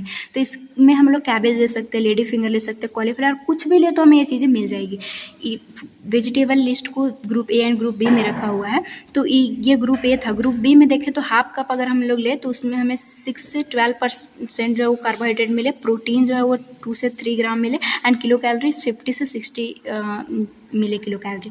तो उसमें आप ओनियन लो, रेडिश लो, या फिर कोरिएंडर, धनिया का जो पत्ता होता है वो भी अगर हाफ कप लोगे तो मिल जाएगा। एक्सचेंज रेट में आप कुछ नहीं पढ़े कि सेम न्यूट्रिएंट कैसे हम लोग अलग सोर्स से ले सकते हैं, बस यही था हमारा एक्सचेंज लिस्ट। नेक्स्ट आता है calculation of nutritive value of food. ये चीज़ें तो एग्ज़ाम में कभी नहीं पूछेगी, मतलब ये थोड़ा मैथमेटिक्स है, फिर भी हम लोग देखेंगे समझने के लिए है क्या। तो कैलकुलेशन न्यूट्रिटिव फूड में कितना किसका न्यूट्रिशन वैल्यू है। जैसे आप अगर एक टोस्ट देखोगे तो ये चीज़ें जो लिखी रहती है कि प्रोटीन जो है 9 ग्राम है, कार्बोहाइड्रेट जो है 80 ग्राम है। बेसिकली आप कुछ भी देखोगे, जैसे अगर ये आधा केजी का भी पैकेट है ना, तो न्यूट्रिटिव वैल्यू सिर्फ 100 ग्राम का लिया जाता है कि आप 100 ग्राम अगर ये लोगे इसमें का पूरा अमाउंट, तो एनर्जी इसमें इतना है, प्रोटीन इसमें है इतना है। तो कैसे उसे निकाला जाता है, उसको हम लोग, वही है हमारा ये न्यूट्रिटिव वैल्यू का कैलकुलेशन। ये हम लोग देखते हैं थोड़ा सा इसके बारे में। The nutritive value of food refer to measure if nutrition content particularly the presence and balance essential nutrient like carbohydrate, fat हो गया, मिनरल्स हो गया, विटामिन हो गया, कि किसी चीज़ में जो आप कंटेंट लिए हो, जैसे अभी मैंने ये ब्रेड लिया था, तो इसमें कितना चीज़ें हैं और वो बैलेंस है कि नहीं है, कार्बोहाइड्रेट कितना है, मिनरल्स कितना है, विटामिन कितना है, आप यहाँ पे देख रहे हो कि सब चीज़ लिखा हुआ रहता है। तो यही चीज़ को हम लोग न्यूट्रिटिव वैल्यू बोलते हैं। कैसे कैलकुलेट किया जाता है, तो सबसे पहले ऐसे ही इसे अभी तो लोग डिजिटली ज़्यादातर कैलकुलेट कर लेते हैं, लेकिन हम लोग अगर मैनुअल करना चाहें, क्योंकि अभी मैनुअल ही देख सकते हैं, तो हमें इंग्रेडिएंट डाटा देखना होता है। इंग्रेडिएंट का मतलब क्या होता है कि क्या क्या चीज़ें इसमें डाली हुई है। ये बहुत पुराना टोस्ट है, मैं इसे ख़राब रखा हुआ तो वही लाई हूँ। सो ये मेथड, सबसे पहले इंग्रेडिएंट आप देख लिए कि इसमें क्या होगा, आटा होगा, नमक होगा, यही सारी चीज़ों से जैसे भी बना होगा, तो वो उन चीज़ों को हम लोग इंग्रेडिएंट बोलते हैं। अब उसमें न्यूट्रिशन देखना है, तो सबसे पहले कैसे आप करोगे, सबसे पहले इंग्रेडिएंट डाटा ला लो कि इसमें आटा था, पानी था, जो भी था वो सारी चीज़ें हम लोग देख लिए। स्टेप 2 में न्यूट्रिएंट कंट्रीब्यूशन देखना है। ये क्या होता है कि अगर इसमें आटा मिलाया गया है, साथ ही साथ अगर चावल भी मिलाया गया है, तो वो आटे में, फ्लेवर में कितना ग्राम प्रोटीन था और साथ ही साथ ये जो राइस है उसमें कितना ग्राम प्रोटीन था, बस उसको लास्ट में सम कर देना है, जोड़ देना है। सो वही स्टेप 3 में बोल रहा है कि उसको बस जोड़ दीजिए। एग्जाम्पल से हम लोग समझ लेते हैं कि एक रेसिपी है आपके पास, कुछ भी आप चावल बनाएं, पोहा बनाए, कुछ भी बनाए, उसमें जो है वो 100 ग्राम इंग्रेडिएंट है। जैसे कि अगर आप क्या मैं बोलूँ, मैगी बना रहे हो, नहीं मैगी नहीं, चावल बना रहे हो, क्या बताऊँ, सब्जी बना रहे हो, सब्जी में आप 100 ग्राम जो है वो एक आलू लिए और 100 ही ग्राम भिंडी लिए, तो ये 100 ग्राम जो आलू है उसको इंग्रेडिएंट ए बोला जा रहा है। और इसमें जिसमें 5 ग्राम प्रोटीन था, और एक जो है वो इंग्रेडिएंट बी जो आप लेडी फिंगर भिंडी लिए हो वो 50 ग्राम है, जिसमें 2 ग्राम बस प्रोटीन है। अब इसमें आप बताओ कितना प्रोटीन है। तो मैं क्या बताई कि सबसे पहले इंग्रेडिएंट देख लीजिए। तो इंग्रेडिएंट में सबसे पहले मेरे पास आलू है जो कि 100 ग्राम है, और इंग्रेडिएंट बी जो कि 100 ग्राम भिंडी है। इसमें 2 ग्राम प्रोटीन था और इसमें 2 ग्राम प्रोटीन था, तो दोनों को बस जोड़ देंगे और वही मिला लेंगे तो कितना हमारे पास आ जाएगा। तो इंग्रेडिएंट ए में 5 ग्राम था और इंग्रेडिएंट बी में 2 ग्राम था, तो टोटल प्रोटीन कितना है, 7 ग्राम। उसी तरह से इसमें लिखा हुआ रहता है कि अगर आटा और पानी लिया गया है, या फिर आटा और चावल इसमें अगर इसको बनाने के लिए लिया गया है, तो आटा में 2 ग्राम प्रोटीन था, चावल में 2 ग्राम प्रोटीन था, टोटली प्रोटीन कितना है इसमें 9 ग्राम। ये न्यूट्रिटिव वैल्यू बताता है। कौन कौन से ऐसे फैक्टर जो न्यूट्रिटिव वैल्यू को ख़राब कर सकता है, जैसे कि अगर चावल में 2 ग्राम प्रोटीन था तो अगर उसे आप ज़्यादा कुक कर देते हो तो वो ख़त्म हो जाएगा, तो ये अफेक्ट हो सकती है। प्रोसेसिंग मेथड लाइक कुकिंग, ज़्यादा दिन तक स्टोर कर रहे हो तो उससे न्यूट्रिएंट पे इम्पैक्ट पड़ता है। Food preparation, cooking method also affect nutritive value, ज़्यादा कुक कर देना, ज़्यादा स्टोर करके रखना, ये सारी चीज़ें न्यूट्रिटिव वैल्यू को ख़राब कर सकते हैं, तो ये भी आपको ध्यान रखना होगा। कंटेंट के लिए लिख सकते हो आप। नेक्स्ट हमारा आता है, हम लोग अब देखेंगे डाइटरी फाइबर। डाइटरी फाइबर हम लोग कार्बोहाइड्रेट में पढ़े थे कि एक कॉम्प्लेक्स कार्बोहाइड्रेट ही है ये जो फाइबर्स होते हैं जो कि हमारे बॉडी में डाइजेस्ट नहीं होते हैं, क्योंकि हमारे पास एंजाइम नहीं होता है डाइजेस्टिव सिस्टम के पास। ये 2 टाइप के हैं, सॉल्युबल फाइबर और इनसॉल्युबल फाइबर। सॉल्युबल फाइबर जो है वो वाटर में डिजॉल्व हो जाता है, हमारे जीआई में जाने के बाद एक जेल लाइक सबस्टांस बन जाता है डाइजेस्टिव सिस्टम में, इसीलिए इसको सॉल्युबल फाइबर बोलते हैं। इसका क्या बेनिफिट है, तो वहाँ डाइटरी फाइबर में बताई थी कि ये कोलेस्ट्रॉल लेवल को कम करता है, साथ ही साथ ब्लड शुगर लेवल को भी कम करता है। ज़्यादा अगर शुगर हमारे बॉडी में हो रहा है तो ये अगर हम लोग अच्छा खासा फाइबर ले तो ये इसकी एब्जॉर्प्शन को ही रोक देता है। तभी डायबिटिक मेलाइटिस वाले जो पेशेंट होते हैं उनको रिच फाइबर डाइट दिया जाता है, ताकि उसकी एब्जॉर्प्शन की रोके, जिसकी वजह से ब्लड शुगर लेवल मेंटेन रह सके। साथ ही साथ जो ये सॉल्युबल फाइबर होते हैं वो सेटिस्फैक्शन भी हमें देता है, तभी ओबेस पर्सन को भी देते हैं, जो कि हम लोग आगे देखेंगे। इसका एग्जाम्पल कहाँ से हमें मिलेगा सॉल्युबल फाइबर, तो ओट्स हो गया, बीन हो गया, पी, एप्पल, सिट्रस फ्रूट, जो बार्ले सब होता है उससे हमें ये सॉल्युबल फाइबर मिलती है। नेक्स्ट है इनसॉल्युबल फाइबर, ये भी हमारे बॉडी के लिए इंपॉर्टेंट है। ये जो है डिजॉल्व तो नहीं हो पाता है हमारे बॉडी में ना वाटर में, एड्स टू बल्क स्टूल, ये क्या हेल्प करता है, स्टूल बहुत सारा बल्क हो, जो बल्क अमाउंट में स्टूल होता है वो फाइबर की वजह से यहाँ आ पाता है, वो है इनसॉल्युबल फाइबर। बेसिकली हेल्प करता है, बल्क स्टूल होने के वजह से ही वो मूव कर पाता है, इसमें भी ये हेल्प करेगा। बेनिफिट क्या है इसका कि aid to preventive constipation, fibre rich diet लेने से कॉन्स्टिपेशन से लोग बचता है। इसके बाद ये रेगुलरिटी की, अगर कोई 6 बजे सुबह जाता है तो रिच फाइबर डाइट ले रहा है तो वो 6 बजे रोज जा पाएगा। अगर डाइट फाइबर उसके डाइट में नहीं हो तो 6 बजे रेगुलरिटी नहीं उसकी मेंटेन हो पाएगी। नेक्स्ट आता है एग्जाम्पल, इस कौन कौन से में पाया जाता है, वीट जो ब्रान आते हैं, वीट का जो बचा हुआ पार्ट, नट्स, सीड, वेजिटेबल, इसमें आते हैं इनसॉल्युबल फाइबर। आरडीए कितना चाहिए डाइट का, तो 25 ग्राम पर डे चाहिए एडल्ट फीमेल के लिए और 38 ग्राम पर डे चाहिए एडल्ट मेल के लिए। हेल्थ बेनिफिट क्या है डाइटरी फाइबर का, तो ये हार्ट डिजीज से बचाता है। कैसे, क्योंकि जो सॉल्युबल फाइबर था वो कोलेस्ट्रॉल लेवल को कम कर रहा था। बेटर गट हेल्थ, देखे थे हम लोग, इनसॉल्युबल जो है वो कॉन्स्टिपेशन सबसे बचा रहा था। रिड्यूस डायबिटिक रिस्क, एब्जॉर्प्शन ही शुगर का रोक देता है, जिसके कारण ब्लड शुगर स्पाइक नहीं होते, बैक से बढ़ नहीं पाते हैं। नेक्स्ट आता है वेट मैनेजमेंट, अगर क्योंकि ये सेटिस्फैक्शन देता है, फुलनेस प्रोवाइड करता है, तो बार बार खाना नहीं खाएगा, जिसके कारण वेट मैनेज हो पाएगा। रेगुलर इंटेक ऑफ फाइबर में prevent cancer, colon and rectum and colon cancer को भी फाइबर कम करता है, क्योंकि कार्सिनोजन को जो है वो रुकने नहीं देता है, बल्क ऑफ पार हो जाता है। कार्सिनोजन हमारे जो फूड में टोबैको ऐसे में प्रेजेंट होते हैं। नेक्स्ट आता है fibre absorb and hold water देज इंक्रीजिंग फिशेस बल्क, जो सॉल्युबल था वो, या फिर जो फाइबर्स होते हैं वो वाटर को एब्जॉर्ब करने का काम करते हैं, वाटर को अपने पास रखते हैं, तभी जो है वो बल्क ऑफ फिशेस बन पाता है। अब हम लोग नेक्स्ट पढ़ेंगे, हमारा नेक्स्ट पॉइंट स्टार्ट हो जाता है कि कैसे जो है वो अक्रॉस लाइफ में हमारे लिए न्यूट्रिएंट जो है इम्पॉर्टेंट है। तो इसके लिए आप थोड़ा सा एक बार ये समझ लीजिए कि चाइल्ड से हम लोग एडोलसेंट में आते हैं, एडोलसेंस बनते हैं, एडल्ट बनते हैं, फिर प्रेगनेंसी की कंडीशन आती है, इसके बाद एक इन्फेंट जन्म लेता है या फिर एल्डर हो जाता है। तो इन सारी स्टेज में ग्रोथ, डेवलपमेंट, डिजीज से प्रिवेंट करने के लिए, प्रमोट हेल्थ करने के लिए, प्रोलॉन्ग लाइफ के लिए न्यूट्रिशन इम्पॉर्टेंट है। एक एक करके देखेंगे कि सबसे पहले हमें जो है वो इन्फेंट की, इससे पहले देखेंगे कि meal planning and menu planning क्या होता है, इसका डिफिनेशन, प्रिंसिपल एंड स्टेप, ये इंपॉर्टेंट है। सो मेनू प्लानिंग क्या है, इसी को मील प्लानिंग भी बोलते हैं। तो मेनू जो प्लानिंग है उसको बहुत, ये आर्ट एंड साइंस है। कैसे? आर्ट जो है वो मेनू प्लानिंग का मतलब क्या है कि जो आप देखते हो कि 7 डेज़ का ये चीज़ें होना चाहिए अपने कॉलेज में, कि फर्स्ट डे बनेगा, दूसरे दिन ये बनेगा, तो एक तरह का मेनू प्लानिंग है।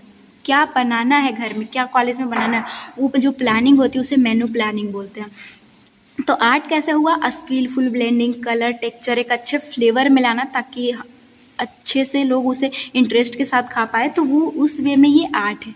साइंस कैसे? साइंस का मतलब है कि एक दिमाग लगा के उसमें सारा चीज़ हो, सारा न्यूट्रिशन हो, सारी चॉइसेस से सब देखते हुए बनाना, तो वो एक साइंस में आ गया।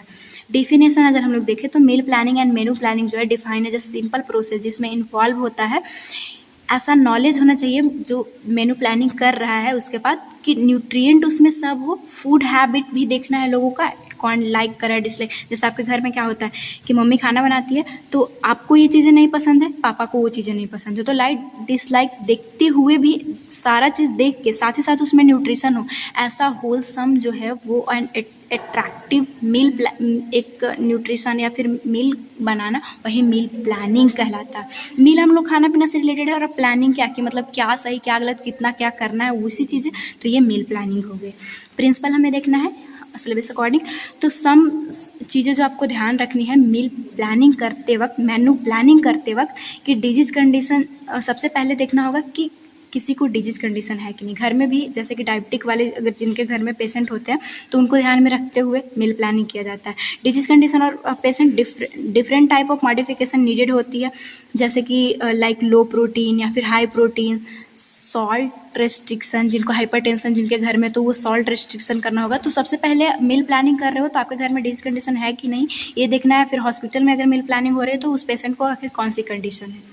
नेक्स्ट प्रिंसिपल अगर हम लोग देखें तो न्यूट्रिशनल रिक्वायरमेंट की, इसमें क्या होगा कि एडिक्वेट कैलोरी जो है वो हर एक जितने भी फैमिली मेम्बर है उन सबको ध्यान में रखते हुए कि किसको कितना रिक्वायरमेंट है, उस तरह से आप मील प्लानिंग करोगे।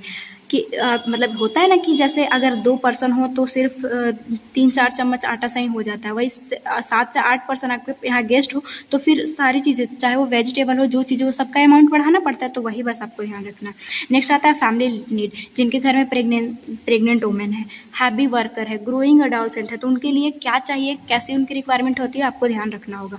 सेव टाइम एंड एनर्जी, अब ऐसा नहीं कि आप मील प्लानिंग के लिए पूरा दिन लगा दो, भाई खाना दिन भर में 3 बार बनाना होता है, तो वो चीज़ें भी आपको सिंपल रखना है। आप प्रेशर कुकर का इस्तेमाल करो ताकि जल्दी खाना बने, न्यूट्रिशन लॉस भी उसमें बचता है।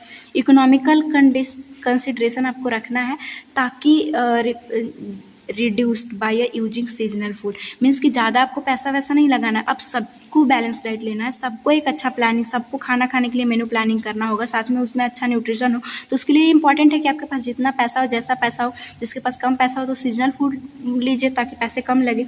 नेक्स्ट आता है प्रिंसिपल आता है maximum nutrient, loss of nutrients during washing, processing, cooking should prevented. जैसे अभी हमारे घर में चावल को 2 बार धोया जाता है, वही हम लोग प्रेशर कुकर में बनाते हैं तो नहीं धोया जाता है, तो वो धोने से न्यूट्रिएंट कमती है, तो वो चीज़ों को भी ध्यान रखना है। ज़्यादा कुकिंग करने से विटामिन से सब लॉस होते हैं, तो उससे भी बचना है। प्रोड्यूस वेराइटी, जैसे कि इंट्रोड्यूस टेक्सचर, टेस्ट, ये सब ताकि खाने में अच्छा लगे, सारे टेस्ट के लिए हम लोग नींबू ये सब डालते हैं ना, तो वो चीज़ें भी आपको ध्यान रखना है।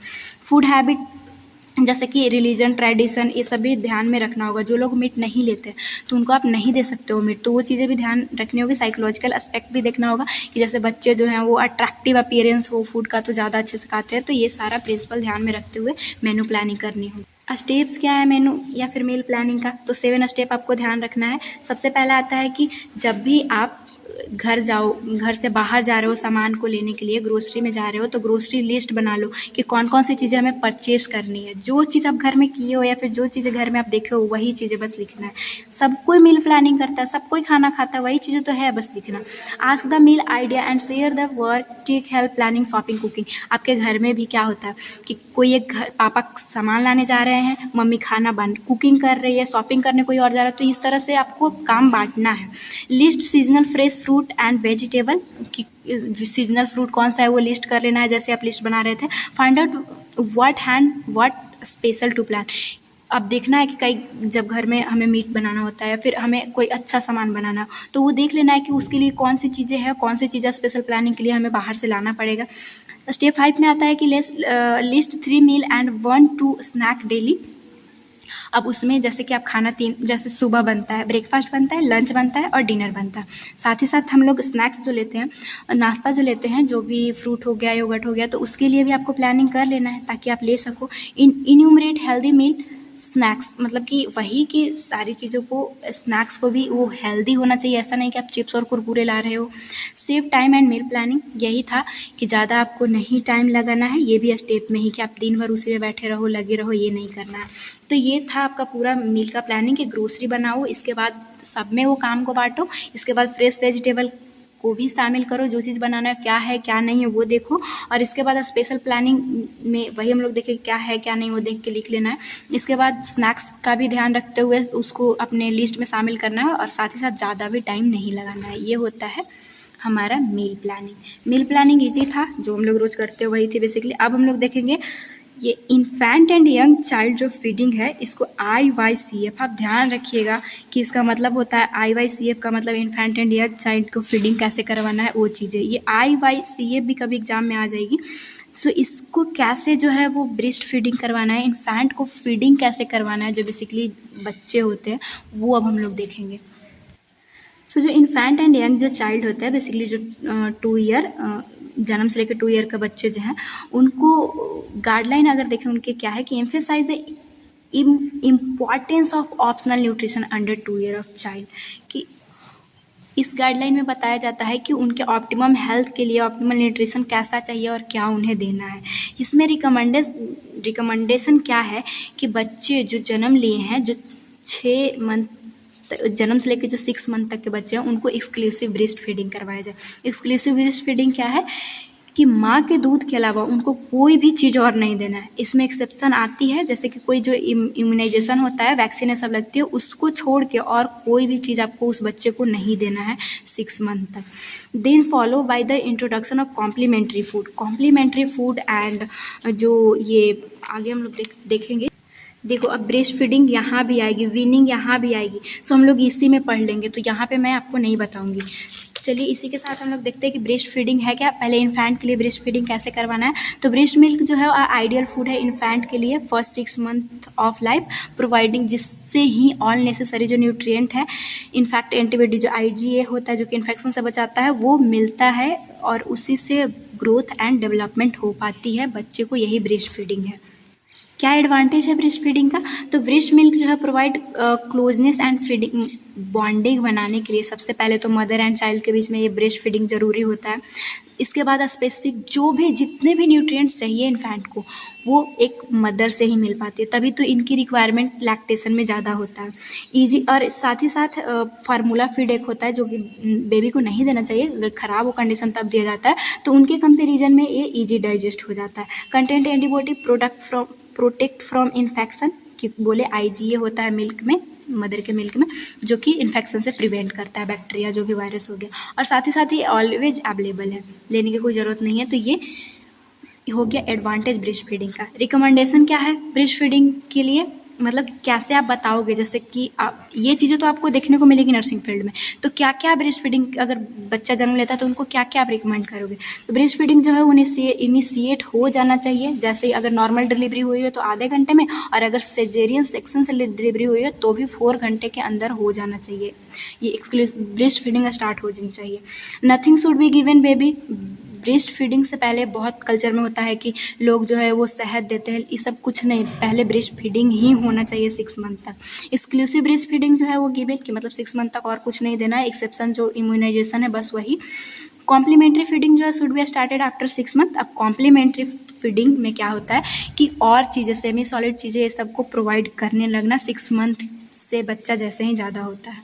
और जैसे ही 6 मंथ से बेबी ज़्यादा होता है तो उसको वीनिंग करवाना, मतलब कि और जो फूड को ऐड करना, वो पहले लिक्विड होता है तब सेमी सॉलिड से सॉलिड में बदलता है, उसी प्रोसेस को वीनिंग बोलते हैं। और वीनिंग हमें यहाँ पढ़ना है, तो वीनिंग मैं दोबारा नहीं आपको बताऊँगी क्योंकि यही प्रोसेस और वीनिंग एग्जाम में आ सकता है, सो आप अच्छे से देखिएगा।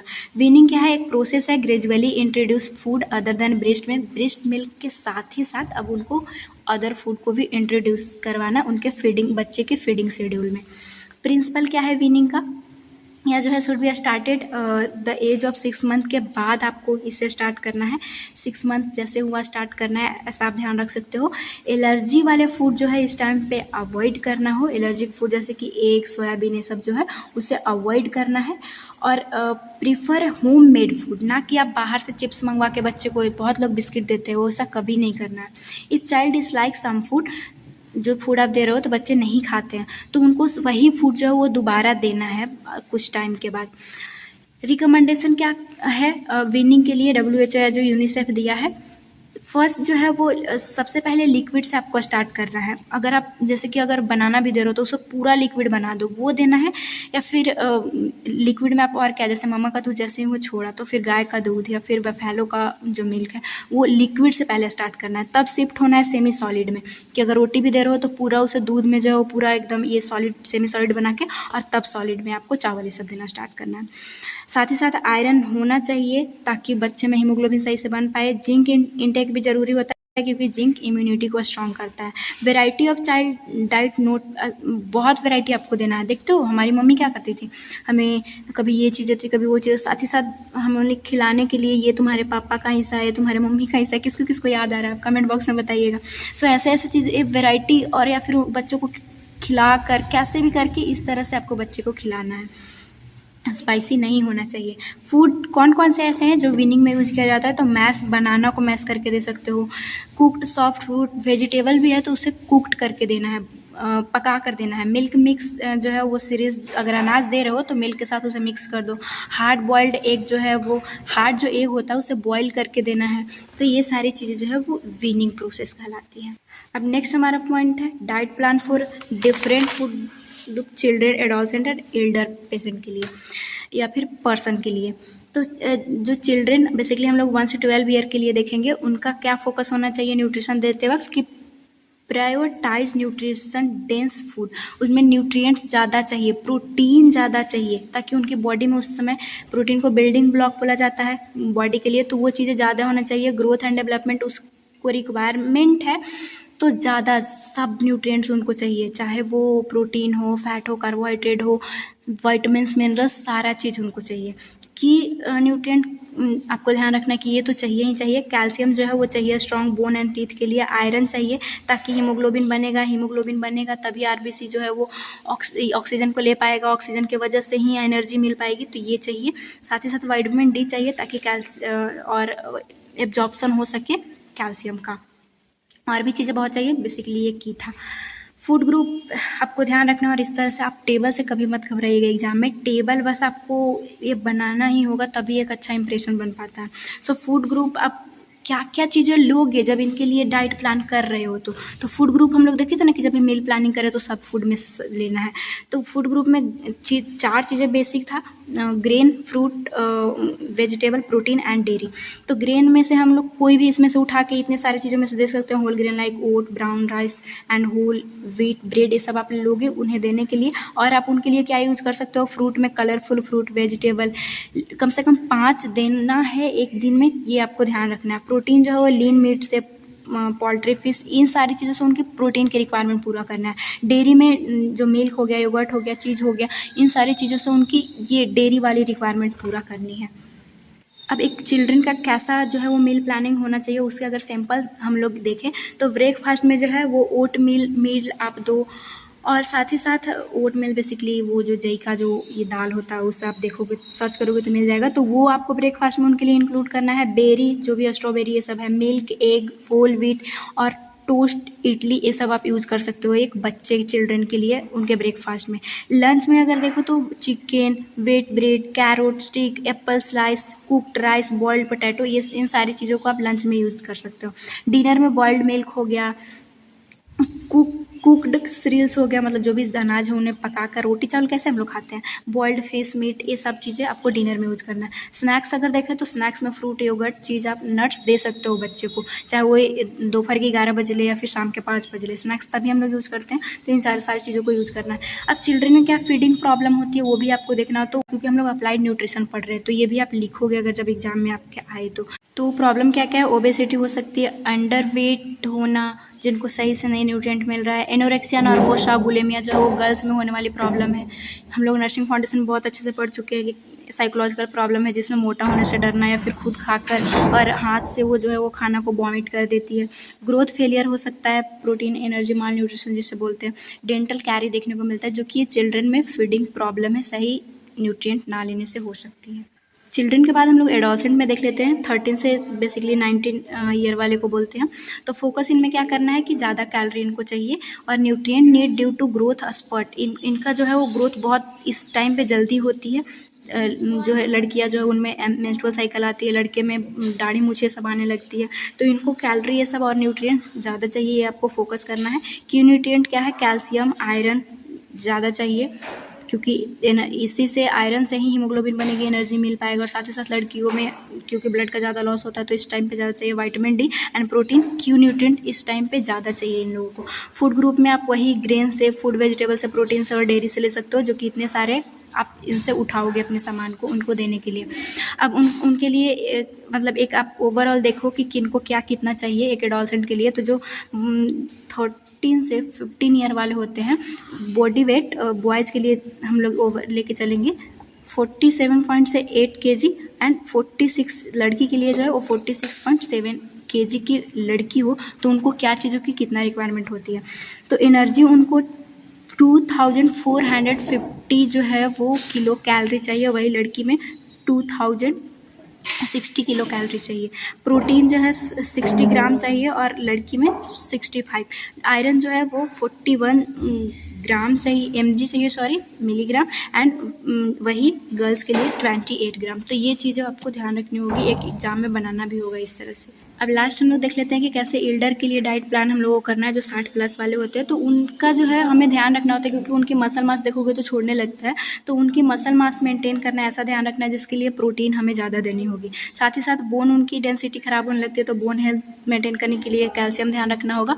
और साथ ही साथ जो है वो क्रोनिक डिजीज़ उनको ना हो, हाइपरटेंशन ये सब होने की ज़्यादा चांसेस होती है, तो उनसे भी बचाना है, कम सोडियम वाली डाइट देना है। की न्यूट्रिएंट किस पे ध्यान रखेंगे, प्रोटीन ताकि मसल मेंटेन हो सके, मसल मास। फाइबर हमें देना है ताकि उनका डाइजेस्टिव प्रॉब्लम ना हो, उससे मतलब सही रहे, वो बच सके, वो देना है। कैल्शियम देना है बोन के लिए, विटामिन डी और विटामिन B12 भी आपको देना होगा। फूड ग्रुप आप क्या लोगे, grain, fruit, vegetable, protein, dairy और साथ ही साथ वाटर भी देना है ताकि उनकी जो भी सबके लिए वाटर ज़रूरी है तो वो लेना है। ग्रेन में होल ग्रेन फाइबर आ गया, फ्रूट वेजिटेबल में जिनमें ज़्यादा फाइबर है वो देना है। फाइबर किस में ज़्यादा होता है हम लोग देख चुके हैं। प्रोटीन में लीन मीट, पोल्ट्री, फिश ये सब को आप ले सकते हो, डेयरी योगर्ट ले सकते हो, चीज़ ले सकते हो। तो ये चीज़ें आप इन्हीं में से जो है उनके लिए प्लानिंग करोगे, डाइट प्लानिंग। सिंपल अगर देखें कैसा मील प्लान करना है तो ब्रेकफास्ट में उन्हें ओट मिल्क एंड फ्रूट दे सकते हो। इधर चिकन, इसको काट देना, लंच में chicken, salad and oat whole wheat दे सकते हो। साथ ही साथ डिनर में वेजिटेबल मैश पोटैटो दे सकते हो और नाश्ते के लिए फ्रूट, योगर्ट या फिर चीज़ लेंगे। तो इसे याद रखने की कोई ज़रूरत नहीं है, बस आप ध्यान रखिएगा कि फाइबर रिच डाइट हो, उनमें कैल्शियम हो, प्रोटीन हो, जो कि इन सारी चीज़ों में बहुत बार हम लोग पढ़ चुके, तो आप एग्जाम में लिख लोगे। नेक्स्ट हम लोग देख लेते हैं कि प्रेगनेंसी में कैसे जो है वो डाइट का रिक्वायरमेंट कितना होता है और कैसे डाइट प्लान करना है। तो एक प्रेग्नेंट वुमेन जो है वो अगर देखें वो प्रेगनेंसी के टाइम पे 11 से 12 kg जो है वेट उनका बढ़ता है। क्यों? क्योंकि उनके जो प्लेसेंटा है, उनका जो फिटस है, नियोटिक फ्लूइड है, इन सब के वजह से। इस स्टेज में जो है वो उनको दो चीज़ों पे ध्यान देना होता है। एक तो उन्हें खुद भी अपना न्यूट्रिएंट लेना होता है और एक ग्रोइंग फिटस को भी मेंटेन करना रहता है। सो गुड न्यूट्रिशन लेना उनको ज़रूरी है, क्या बेनिफिट है, तो ये मिनिमाइज़ करता है risk of children and ensure health babies. Baby का हेल्थ सही हो, चाइल्ड बर्थ अच्छे से हो, इसके लिए अच्छा न्यूट्रिशन लेना है। कैसे न्यूट्रिशन लेना है, तो जो रिक्वायरमेंट है, न्यूट्रिशन रिक्वायरमेंट, अगर आरडीए देखें तो आरडीए के लिए आप देखना, वैसे जब भी मैं कार्बोहाइड्रेट पढ़ाई थी, प्रोटीन पढ़ाई थी, फैट पढ़ाई थी या फिर वाइटमिन पढ़ाई थी, सबके लिए मैं प्रेगनेंसी में दी थी। वो भी आप याद रख सकते हो या फिर ओवरऑल एक ही जगह पे आप याद रख लेना कि सेडेंट्री वर्कर। अब ऐसी भी होती है कि कुछ औरत जो प्रेगनेंसी वाले, जैसे काम करने वाले लेबर लोग भी तो प्रेग्नेंट होती हैं, तो वो हैवी वर्कर उनको बोला जाएगा। जो मॉडरेट, जो ऑफिस वाले काम करती है, मॉडरेट वर्कर के लिए कौन सा चीज़ कितना चाहिए और सेडेंट्री वर्कर के लिए कितना चाहिए। तो एक जो सेडेंट्री, जो कि घर में उतना कुछ उनको काम नहीं है, वो प्रेग्नेंट वुमेन है, तो उनको कैलोरी का रिक्वायरमेंट उस टाइम पे नॉर्मल से बढ़ती है। कितना चाहिए? 2175। वही मॉडरेट वाले में 2525 और वही हैवी वाले में 3525 हो जाता है। तो आपको ये ध्यान रखना होगा। और प्रोटीन दोनों में एक ही है, फैट तीनों में एक ही है, तीनों में एक ही है, और कैल्शियम भी एक ही जैसा है, 1000 ही लेना है mg पर डे। आयरन भी 38 ही लेना है, और रेटिनॉल जो कि विटामिन ए है वो एक ही है। थियामिन के लिए थोड़ा सा अलग होगा, जो राइबोफ्लेविन है उसके लिए अलग होगा। फॉलिक एसिड के लिए एक ही है, चाहे वो कोई भी हो, उनको 400 ही चाहिए, और साइनोकोबालामिन के एक ही है। तो बस 2 और 3 को आप याद रख लीजिएगा। बेसिकली ध्यान एक को रखिएगा, एक कंटेंट को बढ़ाने के लिए, या फिर जो नॉर्मल सी चीज़ें वो बस आप याद रख लोगे तो एग्जाम में लिख पाओगे, क्योंकि डाइट इन प्रेगनेंसी इंपॉर्टेंट। क्या गाइडलाइन है, क्या चीज़ें आप बताओगे एक प्रेगनेंसी कंडीशन में डाइट को लेकर, कैसा मील होना चाहिए, मील प्लानिंग कैसे करोगे, क्योंकि मील प्लानिंग हमें देखना है। डाइट प्लान या फिर मील प्लान में बैलेंस डाइट जो है एक्स्ट्रा रिक्वायरमेंट होती है प्रेगनेंसी में। प्रेग्नेंट वुमेन को प्रोवाइड इसलिए करना भी होगा क्योंकि उन्हें फिटनेस एंड खुद को देखना होता है। प्रोटीन रिच फूड होना चाहिए उनके डाइट में। मिल्क एंड मिल्क प्रोडक्ट होना चाहिए जितना उनकी रिक्वायरमेंट है। आरडीए के थ्रू हम लोग देख चुके हैं। होल ग्रेन्स एंड सीरियल्स जो है और अदर ग्रेन भी उनमें होना चाहिए उनके मेन्यू में। फ्रूट वेजिटेबल इंक्लूड करोगे आप। Diet should be included all nutrient like fibre, folic acid, iron, इस सब चीज़ें होनी चाहिए। Iodise salt should be use इसमें होना चाहिए ताकि गोइटर ये सबसे बच सके। तो आप देखोगे इसमें कुछ नहीं है, आप खुद से ही लिखोगे कि उनको प्रोटीन चाहिए, मिल्क चाहिए, होल ग्रेन चाहिए, फ्रूट वेजिटेबल चाहिए। भाई नॉर्मल को चाहिए था, प्रेग्नेंट में थोड़ा सा ज़्यादा चाहिए, वही चीज़ें तो है सारा। एक मील प्लानिंग का सैंपल भी आपको देना होगा कि 1 डे में क्या क्या वो ले सकती है। तो ब्रेकफास्ट में बेसन पराठा 2 ले सकती है, कर्ड 1 कटोरी ले सकती है, ऑमलेट 2 एग ले सकती है, ब्रेड 4 स्लाइस ऐसा ले सकती है वो। मिड डे मॉर्निंग में उनको लेना है fruit juice and 1 cup T, roasted चना ले सकती है वो। लंच में उनको वेजिटेबल 1 कटोरी लेगी वो। लीफी पालक होना चाहिए, पालक ज़रूरी होता है प्रेगनेंसी में। पालक पनीर बना के वो ले सकती है। राइस 1 प्लेट ले सकती है, रायता ले सकती है, ग्रीन सलाद एंड चपाती 1 या 2 वो ले सकती है। इवनिंग टी में वो 1 कप मिल्क, बिस्किट या फिर नॉर्मली टी के साथ भी बिस्किट ले सकती है। डिनर में चपाती 2 से 3, दाल, वेजिटेबल। ये बेसिकली सिंपल है, ये अलग हो सकती है लेकिन एग्ज़ाम में आपको इस तरह से सिंपल आप खुद से भी बनाओगे या फिर लिखना होगा अगर एग्ज़ाम में आता है। 2 पॉइंट बस बचा हुआ है कि एक प्रेगनेंसी के कंडीशन में एनीमिया होने का बहुत ज़्यादा चांसेस होता है और इंडिया में तो ये प्रॉब्लम बहुत ज़्यादा है। तो इसका डायग्नोसिस देख मतलब एनीमिया क्या है ओवरऑल ये देखना है और फिर डाइट में कैसे आप उनको आयरन एंड फॉलिक एसिड का सप्लीमेंट दोगे वो चीज़ें हमें देखनी है। एनीमिया देखें हम लोग प्रेगनेंसी में तो ये जो है एनीमिया को कैसे ऐसे डिफाइन कर सकते हैं कि they are less than a normal haemoglobin. Haemoglobin का लेवल बॉडी में कम होना उसी को हम लोग एनीमिया बोलते हैं। विच डिक्रीज ऑक्सीजन, जिसकी वजह से ऑक्सीजन की जो कैपेसिटी है ऑक्सीजन कैरी करने का ब्लड का वो कम हो जाता है। प्रेग्नेंट वूमेन का कितना कम रहेगा, अगर 11 ग्राम पर DL से कम होता है तो वो एनीमिक प्रेगनेंसी बोली जाएगी। क्लासिफिकेशन एनीमिया देखते हैं, WHO दिया हुआ है कि अगर 9 से 11 ग्राम पर DL है तो वो माइल्ड डिग्री का एनीमिया कहलाएगा। मॉडरेट में 7 से 9 अगर हीमोग्लोबिन का लेवल कम आ रहा है तो बोलेंगे, और सीवियर में अगर 4 से 7 ग्राम आ रहा है तो उनको सीवियर एनीमिक प्रेग्नेंट वुमेन बोलेंगे। कितने टाइप्स का है, तो प्रेगनेंसी में जो है वो एक आयरन डिफिशियंसी होने की चांसेस होती है, folate deficiency and vitamin B12 deficiency anaemia होने की सबसे ज़्यादा चांसेस होती है। तो आयरन डिफिशियंसी एनीमिया जो है वो सबसे ज़्यादा मोस्ट कॉमन है। Does not enough iron, body में सही अमाउंट में आयरन ना मिल पाना, बॉडी को में नहीं जाना, जिसके कारण से O2 सही से सप्लाई नहीं हो पाता है, जिसको हम लोग आयरन डिफिशियंसी एनीमिया बोलते हैं। फॉलेट डिफिशियंसी एनीमिया क्या है? फॉलेट हमारे बॉडी इसमें जो है वो फॉलिक एसिड जो है उसकी डिफिशियंसी हो जाएगी। ये काहे का इम्पॉर्टेंट होता है? हमारे सेल को प्रोड्यूस करने के लिए, सेल बनाने के लिए ये फॉलेट इंपॉर्टेंट होता है। अगर इसकी कमी हो जाए तो जो फॉलेट डिफिशिएंट एनीमिया वाले जो मदर होती है उनके बच्चे न्यूरल ट्यूब डिफेक्ट वाले होते हैं। ये आप पढ़ोगे जब ये एडल्ट हेल्थ नर्सिंग करोगे तो और अच्छे से वहाँ पे बताया जाएगा आपको। विटामिन B12 की अगर डिफिशियंसी हो रही है तो उसे vitamin B12 deficiency anaemia, pernicious anaemia भी ऐसा ही मिलता जुलता है, उसको बोलते हैं। सो इसमें जो है विटामिन B12 इंपॉर्टेंट है RBC को सही से बनने के लिए। अगर ये नहीं मिलता है तो RBC का सही प्रोडक्शन नहीं हो पाता, जिसे विटामिन B12 डिफिशियंसी एनीमिया बोलते हैं। अब जो एनीमिया वाले प्रेगनेंसी की जो वुमेन होती है उनमें क्या सिम्टम्स होता है? तो पेल स्किन क्या है? जैसे कि मैं इसको ऐसे करूं तो यहाँ पे आपको जो दिखेगा ब्लड ना होने की वजह से ये पेल हो जाता है, और यहाँ इस तरह से पेल की कलर आती है, तो वो पेल स्किन, लिप्स एंड नेल्स उनका दिखेगा। फीलिंग वो टायर्ड रहेगी क्योंकि ऑक्सीजन सही से नहीं मिल पा रहा है, तो वो टायर्ड तो उनके अंदर होगी। डिजनेस भी वही है कि ऑक्सीजन सही से ना मिलना, वो हमेशा थका या फिर उनको डिजनेस भी लगेगा। और शॉर्टनेस ऑफ ब्रीथ होगी उनको, क्योंकि हमारा बॉडी कंपनसेट करने की कोशिश करेगा। रैपिड हार्ट बीट हो जाएगा कंपनसेट की वजह से, क्योंकि ऑक्सीजन नहीं मिल पा रहा है, तो जल्दी जल्दी ये हार्ट जो है या फिर ब्रीदिंग जल्दी करेगा ताकि हमारे बॉडी को कैसे भी ऑक्सीजन मिल पाए। डायग्नोसिस क्या है एनीमिया का, जो कि हमारे सिलेबस में है? तो फर्स्ट जो है वो प्रीनेटल चेकअप। प्रीनेटल का मतलब क्या है कि जैसे ही वुमेन प्रेग्नेंट होती है तो उनको प्रीनेटल कहा जाता है। जब जिस दिन से वो प्रेग्नेंट हुई और जब तक डिलीवरी ना हो उसको प्रीनेटल कंडीशन बोला जाता है। तो उसमें हीमोग्लोबिन टेस्ट करवाया जाता है कि कितना हीमोग्लोबिन है। अगर वही हीमोग्लोबिन 11 से कम आ रहा है तो उनको एनीमिक प्रेगनेंसी बोला जाएगा। हेमाटोक्रिट लेवल भी देखा जाता है। हेमाटोक्रिट क्या है? ये मेजर करता है कि रेड ब्लड कितना है। अगर आप एक सैंपल लिए हो तो इसमें कितना रेड ब्लड सेल है। अगर एनीमिक रहा तो ये कम रहती है। अगर वो नॉर्मल हो, जैसे कि फर्स्ट ट्राइमेस्टर में बार बार जो है वो बुलाया जाता है। आजकल आप जानते होंगे कि 9 तारीख को हर एक प्रेग्नेंट वुमेन को जो है वो PHC में बुलाया जाता है, यही सब चेक करने के लिए। तो अगर वो ठीक, उनकी सारी कंडीशन ठीक है तो ठीक है, नहीं तो अगर उनकी ठीक भी है तो फिर से दोबारा बुलाया जाएगा कि कहीं सेकेंड ट्राइमेस्टर या फिर थर्ड ट्राइमेस्टर में तो नहीं एनीमिक हुई है। तो ये चीज़ें भी देखनी होती हैं। ट्रीटमेंट कैसे किया जाएगा एनीमिया का? तो एनीमिया अगर हुआ है, आयरन की कमी से हुआ है तो आयरन सप्लीमेंट लेने को बोलेंगे। फॉलिक एसिड की कमी से हुआ है तो फॉलिक एसिड लेने बोलेंगे। और साथ ही साथ आयरन रिच डाइट जो जितने भी है, जब आयरन पढ़ाई वहाँ बता दी हूँ तो वो चीज़ें उनको लेना होगा। अब इसमें जो है वो एक चीज़ आप ध्यान रखिएगा कि प्रेग्नेंट वुमेन जितनी भी होती है उन्हें आयरन फॉलिक एसिड का सप्लीमेंट दिया जाता है, जो कि हमें यहाँ पे बताना भी था। तो ये आयरन एंड फॉलिक एसिड का सप्लीमेंट में आयरन का जो है 30 से 60 mg का टैबलेट बेसिकली आता है, उसको दिया जाता है। और फॉलिक एसिड का 400 mg आता है या फिर 400 mg।